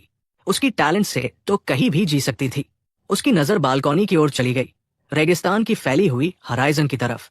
आखिर ये जगह भी तो वही है, वो बुदबुदाया, जहां कोई भी स्ट्रेंथ से दुनिया पर कब्जा कर सकता है। रात का समय रेगिस्तान कॉलोनी धीमी चमकती खामोशी में ढकी हुई थी। एक छिपी हुई केव के अंदर श्रीरंग ने लंबी खिंचाई करते हुए जम्हाई ली और हाथ हिलाते हुए आगे चली। आखिरकार खत्म हुआ। वो खुशी से बुदबुदाई। उसने गोल्डन हैंड ग्लोव उठाया, वही ट्रेजर जो एलन ग्रेट मून ने उसे दिया था। Oh great moon, thank you, उसने फुसफुसाते हुए कहा, आंखें चमकते हुए। ये गिफ्ट तो अविश्वसनीय है। ग्लोव को अफेक्शन से पकड़ते हुए उसे वो पेल गोल्ड बिल्ली जैसी छोटी स्पिरिट याद आई जो उससे पहले प्रकट हुई थी। मैंने हमेशा सोचा था कि गोल्डन मेन ट्राइब का एसेंस बस कोई सा है, वो बोली। लेकिन बचपन में जो सुना था वो फेरी टेल नहीं था। यादें उभर आई, उसकी माँ की नरम आवाज, उनका पुराना घर, उनकी ट्राइब की भूली हुई शान। हमारे लेंजन गोल्डन मेन ट्राइब के डिसेंडेंट्स हैं, उसकी माँ ने कहा था। सभी बीस्टकिन के किंग्स। गोल्डन मेन ट्राइब का एसेंस एक हाई रेलिक है, सदियों तक आगे बढ़ाया गया, जो हमें शक्ति और डिवाइन अथॉरिटी देता है। प्रेजेंट में लौटते हुए श्रीरंग ने गहरी सांस रोकी। और मुझे वो असली एसेंस यही इस डेजर्ट केव में मिला। जैसे ही उसने गोल्डन ग्लोव पहना था, दर्द बिजली की तरह पूरे शरीर में दौड़ गया। इतना असली, इतना भारी कि सांस रुक जाए। उसने अपनी कॉन्शियसनेस के अंदर ट्रायल पर ट्रायल झेले। हर चैलेंज उसकी माइंड को फाड़ देने जैसा था, लेकिन वो टिकी रही। अपने हाथ को देखते हुए वो फुसफुसाई, एक वक्त था जब मैं टेस्ट सब्जेक्ट के रूप में लगभग मर ही गई थी, लेकिन ग्रेट मून ने मेरी जान बचाई। ये याद उसके दिल में चुभ गई। एक अबैंडन्ड ऑर्फन जिसे किसी ने कुछ नहीं समझा, लेकिन एलन ने उसकी किस्मत बदल दी थी। ब्लैक ड्रैगन, उस मॉन्स्टर से बदला लेने की ताकत जिसने मेरे पेरेंट्स को मारा। उसकी आवाज भावनाओं से कांप उठी। उसने अपनी मुट्ठी कसी, गोल्डन ऑरा उसकी हथेली से फूट निकली, अंधेरी केव को चीरकर चमकती धूप जैसी। मुझे ग्रेट मून की कृपा का कर्ज चुकाना ही होगा। उसके शरीर से एनर्जी हिंसक ताकत के साथ बाहर फटी। गोल्डन एसेंस हर दिशा में फैल गया, इतना शक्तिशाली कि दीवारों की धूल हिल गई। वो अपने चमकते हाथ को देखती रह गई, हैरान, विस्मित। ये गिफ्ट तो मुझे कोई साधारण ग्लैडिएटर बनाने के लिए कभी था ही नहीं। वो बड़बड़ाई, बिल्कुल नहीं। ग्लोव की ताकत टेस्ट करते हुए उसे महसूस हुआ कि उसकी जाग चुकी लिनिएज उसके खून के पीछे गर्जना कर रही है। मुझे बस स्ट्रॉन्गेस्ट ग्लैडिएटर बनना है, बिखरे हुए गोल्डन मेन रेलिक्स इकट्ठा करने हैं और अपने ट्राइब की खोई हुई शान वापस लानी है। गोल्डन लाइट फिर उभरा, पहले से ज्यादा तेज, ज्यादा उग्र, रोक न सकने वाला। अपने हाथ को ऊंचा उठाकर उसने दृढ़ निश्चय से घोषणा की, मैं ब्लैक ड्रैगन को मार गिराऊंगी। कुछ देर बाद सेरांग केव से बाहर निकली और खूबसूरत चांद की ओर देखा। कॉन्फिडेंस से उसने कहा, ये सब मेरे सेवियर के लिए है, चलो शुरू करते हैं। एक्साइटेड होकर वो बोली, गोल्डन मैन जो सभी बीस्ट काइंड के राजा है, 500 साल बाद ब्लू मून के नीचे फिर से उठेंगे। सेरांग अब सचमुच अपने ट्राइब के उठने का मार्ग बना रही थी। एलन ने उसे सच में वो गिफ्ट दिया था जिससे वो अलायंस भी बना सके और अपना रिवेंज भी पूरा कर सके। अपने ऑफिस के अंदर एलन पलेशो कागजों के ढेर के बीच बैठे थे, सब कुछ साफ सुथरे तरीके से सजाया हुआ। जैसे ही वो हर डॉक्यूमेंट देख रहे थे, इवन पास खड़ा था और बच्चों की एक्टिविटीज से जुड़ी इंफॉर्मेशन गिल्ड की लेटेस्ट रिपोर्ट्स दे रहा था। इवन ने बताया कि गिल्ड ने पहले भी सील रैंक के बारे में कुछ इन्फो भेजी थी, लेकिन एलन अपनी काम की टेंशन में उसे भूल गया था। रिपोर्ट के मुताबिक सेल रैंक डेजर्ट कॉलोनी के नेशन में कमाल कर रही थी, इतना अच्छा कि वहां के लोगों ने उसे एक टाइटल भी दे दिया था, एलाइज गोल्डन फ्लैश। ये अजीब सा नाम सुनकर एलन रुक गया। उसे ये टाइटल सुनने में बड़ा अटपटा लगा। वो सोचने लगा कि भला गोल्डन फ्लैश जैसा टाइटल क्या मतलब रखता है। फिर भी वर्डिंग चाहे कितनी भी अजीब हो, ये जानकर उसे राहत मिली कि सोल रैंग वहां अच्छा कर रही है। इवन ने बताया कि डेजर्ट कॉलोनी में ताकत ही सब कुछ तय करती है, वही सर्वाइव करता है जिसके पास पावर हो। तो फिर सोल रैंग को इतनी पहचान मिलना इस बात का सबूत था कि वो बेहद अच्छी तरह से वहां एडजस्ट कर चुकी है। एलन ने फिर टॉपिक बदला। उसने रदन के बारे में पूछा, ये बताते हुए कि अभी तक उसे उसके बारे में कोई अपडेट नहीं मिली, सिर्फ इतना कि वो रेक्सा की सिटी में कुछ काम सीखना शुरू कर चुका है। इवन ने समझाया कि रोदन पर कुछ इन्फो मिली तो है, लेकिन गिल्ड अभी वेरीफाई कर रहा है कि वो इंटेल असली है या नहीं। एलन का चेहरा इस अस्पष्ट जवाब पर ठंडा पड़ गया और उसने सवाल किया कि इवन सही में अपना काम कर भी रहा है या नहीं। इवन घबरा गया, तुरंत माफी मांगी और समझ नहीं पाया कि उसके मास्टर ने अचानक इतनी सख्त नजर क्यों दे दी। अंदर ही अंदर इवन खुद को समझा रहा था कि वह तो एलन की हर बात मानकर ही चलता है। फिर एलन ने एक ऐसी बात कही जिसकी इवन ने बिल्कुल उम्मीद नहीं की थी। उन्हें तैयारी शुरू करनी होगी क्योंकि मैजिक टावर तक पहुंचने में पूरा 1 महीना लगेगा। इवन तो वही जम गया। उसने कभी एलन से मैजिक टावर के बारे में सुना ही नहीं था। वो झटके से खड़ा हो गया और सफाई मांगी। एलन भी उतना ही हैरान था।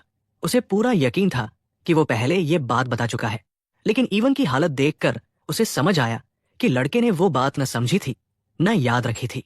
इवन ने चुपचाप ये मान लिया। आखिर उसका मास्टर अक्सर ऐसी बातें करता था जिन्हें आम लोग आसानी से फॉलो नहीं कर पाते। एलन ने समझाया कि वे ब्लू मैजिक टावर की तरफ जा रहे हैं, जो लैबिरिंथ सिटी के पास स्थित है। दूरी बहुत ज्यादा होने की वजह से केरज से सफर करने में 1 महीना लगेगा। इवन ने तुरंत झुककर कहा कि वो अभी से सफर की तैयारी शुरू कर देता है। एलन जब अकेला रह गया तो थकान भरी सांस लेकर सोफा पर धंस गया।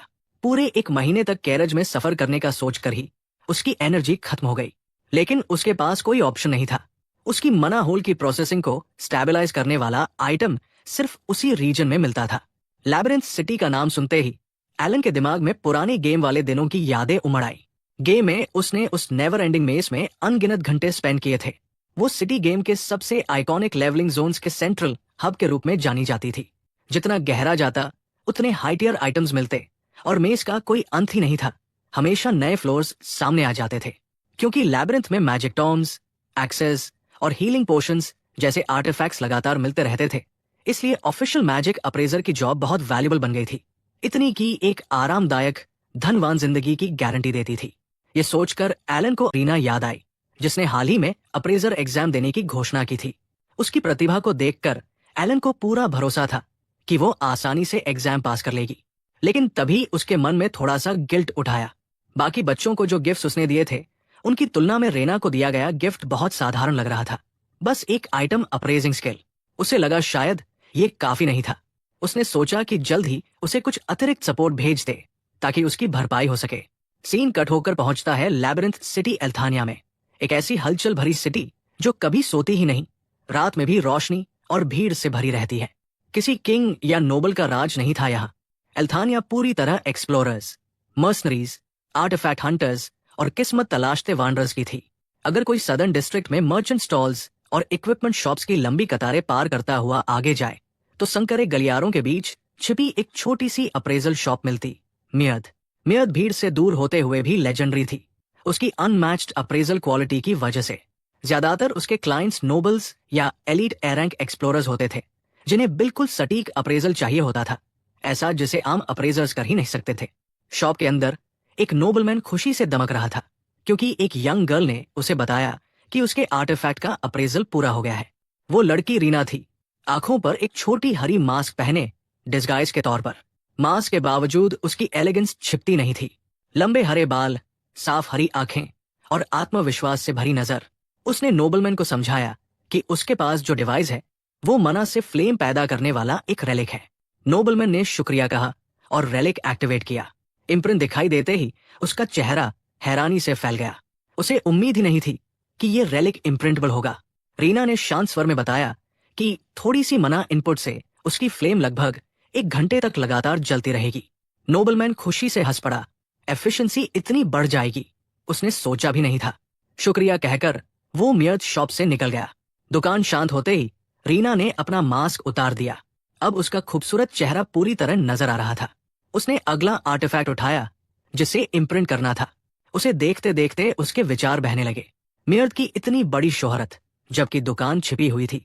इसकी वजह सिर्फ उसकी इम्प्रिंटिंग एबिलिटी थी, और ये एबिलिटी आती थी उस सीक्रेट से जो उसके पीछे वाले कमरे में था। रीना पीछे के कमरे में गई। वहां हवा में तैरता हुआ एक आर्टिफैक्ट था, एक टंग लाइक ऑब्जेक्ट जिसके चारों ओर नीली मना घूम रही थी, और उसके केंद्र में चमकती हुई एक गोल्डन आई थी।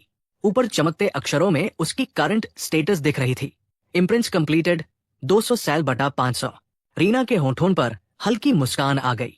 ये वही गिफ्ट था जो उसे ग्रेट मून से मिला था, उसके बेनिफैक्टर की मिस्टीरियस शक्ति। जब एलन पलेशो ने पहली बार उसे अप्रेजर बनने को कहा था, वो कारण समझ नहीं पाई थी। उसे काफी समय से पता था कि एलन की असली पहचान फॉरगॉटन आउटर गॉड पालन से जुड़ी है, और उसका अंतिम लक्ष्य करप्टेड ब्लैक वुल्फ को नष्ट करना है। लेकिन अप्रेजर बनने का इस मिशन से क्या लेना देना? एल्थानिया पहुंचने के बाद उसकी उलझन और बढ़ गई। आर्टिफैक्ट्स अप्रेज करने से ब्लैक थिंग्स को कैसे खत्म किया जा सकता है? इस प्रोफेशन का महत्व क्या था? उसकी ये उलझन तब टूट गई जब वो पहली बार शॉप के अंदर गई और उसने ग्रेट मून वाला आर्टिफैक्ट देखा। वो एक भव्य दूसरी दुनिया जैसा ऑब्जेक्ट था, एक गोल सुनहरा ढांचा जिसके बीचों बीच एक पीली सुनहरी आई जड़ी थी। उसका डिस्क्रिप्शन लिखा था, eye of the stalker rapidly identifies artifacts below a certain mana threshold to assist the appraiser। उस समय ये रेलिक सील था। जब रेना ने उसका सील तोड़ा, उसने तुरंत महसूस किया कि इसमें कुछ असाधारण है। इसका मटेरियल, इसकी बनावट, उसकी दुनिया की किसी भी लाइब्रेरी, किसी भी आर्काइव में इसका कोई जिक्र नहीं था। सील टूटते ही एक नई एबिलिटी जागी, इम्प्रिंट सिस्टम, जिसमें टोटल 500 इम्प्रिंट्स का टास्क था। उसी पल रेना समझ गई, अप्रेजर बनना बिल्कुल व्यर्थ नहीं था। सब कुछ ग्रेट मून ने पहले ही तय कर रखा था। अगर उसे ब्लैक वुल्फ के खिलाफ खड़े होने की शक्ति चाहिए, तो इस रैली को पूरी तरह अवेकन करना ही होगा। और ऊपर लिखी संख्या 500 इम्प्रिंट्स साफ बता रही थी कि रेलिक ऑफरिंग्स मांगता है। वर्तमान में रीना ने अपना हाथ अगले रेलिक पर रखा और 248वां इम्प्रिंट पूरा कर दिया। हवा में तैरती हुई उस गोल्डन आई की चमक अचानक तेज हो गई। उसकी प्यूपल से नीली ऑरा की लपटें उठने लगी। आई ऑफ द स्टॉकर ने नए इम्प्रिंटेड रेलिक का मूल्यांकन किया। उसकी आइरिस हल्की सी हिली, जैसे नए ऑफरिंग को मंजूरी दे रही हो। न्यू इम्प्रिंट रजिस्टर होते ही रेना के होठों पर राहत भरी मुस्कान आ गई। अब रेलिक के पूरी तरह अवेकन होने के लिए सिर्फ 252 और ऑफरिंग्स बची थी। उसे पता था कि हर इम्प्रिंट क्या दर्शाता है। आई ऑफ द स्टॉकर की शक्ति बढ़ाने के बदले वो हर आर्टिफैक्ट से कुछ न कुछ सोख लेता था। सिर्फ मना नहीं, बल्कि उसका एसेंस, स्ट्रक्चर और सीक्रेट्स भी। हर इम्प्रिंट से उस आई की अपीयरेंस और बिहेवियर हल्का सा बदल जाता था। मगर रेलिक बेहद चुनिंदा था। आई ऑफ द स्टॉकर सिर्फ स्पेसिफिक हाइटियर रेलिक्स को ही ऑफरिंग के रूप में स्वीकार करता था। अगर उसने गलत आइटम चढ़ा दिया तो उसकी सारी अक्यूमुलेटेड प्रोग्रेस ढह जाती और रेलिक फिर से जीरो पर रीसेट हो जाता। इसका मतलब था उसे हर रेलिक को बिल्कुल फ्लॉलेस तरीके से अप्रेस करना पड़ता था, और फिर केवल वही रेलिक चुने होते थे जो इस आई की मांग के योग्य हों। ये सोचकर उसकी एक्सप्रेशन नरम पड़ गई। उसने रेलिक को ऐसे बाहों में भर लिया जैसे किसी अनमोल बच्चे को गले लगा रही हो, और हल्के में शुक्रिया फुसफुसाया। उसने खुद को याद दिलाया कि सिर्फ वही इस रेलिक को संभाल सकती है, क्योंकि उसका जन्म लाइब्रेरी ऑफ इटर्निटी में हुआ था। उसके गालों पर हल्की सी लाली आ गई, अपनी दृढ़ता को फिर से महसूस करते हुए। वो जो भी कर रही थी, हर ऑफरिंग, हर इम्प्रिंट, सब ब्लैक वुल्फ को खत्म करने के लिए था। सब कुछ ग्रेट मून की इच्छा के अनुसार हो रहा था। जब वो रेलिक को सीने से लगाए हुई थी, गोल्डन आई धीरे धीरे घूमने लगी। उसकी न झपकने वाली नजर रेना पर टिकी रही। 3 हफ्ते बाद, 3 हफ्ते कब बीत गए पता ही नहीं चला। लंबे और थकाऊ सफर के बाद एलन की हॉर्स कैरेज आखिरकार उस विशाल इमारत के सामने पहुंची। ब्लू मैजिक टावर, पूरे कॉन्टिनेंट के सबसे शक्तिशाली जादुई स्तंभों में से एक। टावर के अंदर एक युवा महिला स्क्रॉल्स और स्पेल टॉम्स के ढेरों में दबी बैठी थी, पूरा ध्यान कैलकुलेशंस पर। उसका नाम था फेन्या कैसन, 6th सर्कल मेज और ब्लू मैजिक टावर की वाइस टावर मास्टर। वो बिना ऊपर देखे एलन से बोली कि अपना काम संक्षेप में बताओ और चले जाओ। उसके पास बेकार की बातें सुनने का समय नहीं था। एलन पहले चुप रहा। उसने बस उसे गौर से देखा। तभी उसे समझ आया कि ये चेहरा इतना फेमिलियर क्यों लग रहा था। वो मेन स्टोरी लाइन की एक बड़ी कैरेक्टर थी। गेम में फिनिया को एक ऐसी प्रोडिजी माना जाता था जो अपनी जेनरेशन में एक बार जन्म लेती है, जिसने 20 साल की उम्र में 8th सर्कल हासिल कर लिया और अंत में टावर मास्टर बनी। उसने न सिर्फ मैजिक टावर की इन्फ्लुएंस बढ़ाई, बल्कि कई जरूरी मैजिकल रिसोर्सेज पर मोनोपोली भी बना ली। टावर को नोबल फैमिलीज जितना शक्तिशाली बना दिया। एलन को ये सब देखकर हैरानी हुई। सिक्स्थ सर्कल मेज, खासकर वो जो इंसानी सीमाओं से ऊपर जा चुकी हो, को बेहद भारी अथॉरिटी रखनी चाहिए, पर वो अपने ही प्रेस्टीज से बेखबर लग रही थी। एलन ने आखिरकार साइलेंस तोड़ा। उसने अपना परिचय काउंट पड़ियों के रूप में दिया और कहा कि वो टाइम गेट के बारे में बात करने आया है। फेनिया ने लिखते लिखते भी ऊपर नहीं देखा, बस पूछा, चाहते क्या हो? एलन ने शांत स्वर में जवाब दिया, मैं टाइम गेट को खत्म कर सकता हूं। उसके इतना कहते ही फेनिया का हाथ हवा में ही रुक गया। टाइम गेट एक खतरनाक दरार, इंटेंस मैजिक एक्टिविटी वाले स्थानों में उपजा सबस्पेस क्रैक, जो मना डिस्टर्बेंसेस और मौतों का कारण बनता था। उसने अपनी दाहिनी आंख संकुची, मैनाइट एक्टिवेट किया और एलन को स्कैन किया। उसे उसमें बस एक लोटियर टैलेंट दिखा और वो तुरंत उसे खारिज करते हुए बोली कि वो यहां से चला जाए। एलन ने पलकें झपकाई, हैरान। ये तो बिल्कुल भी वैसी प्रतिक्रिया नहीं थी जैसी उसने उम्मीद की थी। उसे तो कम से कम एक सामान्य बातचीत की उम्मीद थी। एलन अपनी बात पर अड़ा रहा। उसे अभी जवाब चाहिए था। फेनिया की नजर शक से तेज हो गई। उसे लगा कि वो टाइम गेट हटाने का बहाना करके अंदर का ट्रेजर अपने लिए हथियाना चाहता है। चिढ़कर उसने मेज पर हाथ पटका और पूछा, तुम्हें पता भी है रोज कितने लोग यही दावा करते हुए यहाँ आते हैं? अंदर ही अंदर एलन थकान से लगभग आप भरने वाला था। अगर वो बस मुझे ठीक से गाइड कर दे, मैं सब दिखा सकता था। वो भरोसा क्यों नहीं करती? उसी पल फेनिया के चेहरे में बदलाव आया। उसे अचानक समझ आया कि एलन इतना बेताब क्यों दिख रहा है। लोग फुसफुसा रहे थे कि वो काउंट सिर्फ किस्मत से बना, क्योंकि उसके भाई की मौत के बाद पद खाली था। अफवाहें कह रही थी कि एलन में न टैलेंट है, न कोई उपलब्धि। अगले ही क्षण फेनिया से तेज नीली और फटकर निकली। पूरा कमरा उसकी मना प्रेजेंस से भर गया। उसने सख्ती से चेतावनी दी कि चाहे उसके व्यक्तिगत मसले हो या नहीं, मैजिक टावर में हंगामा करने का उसे कोई हक नहीं।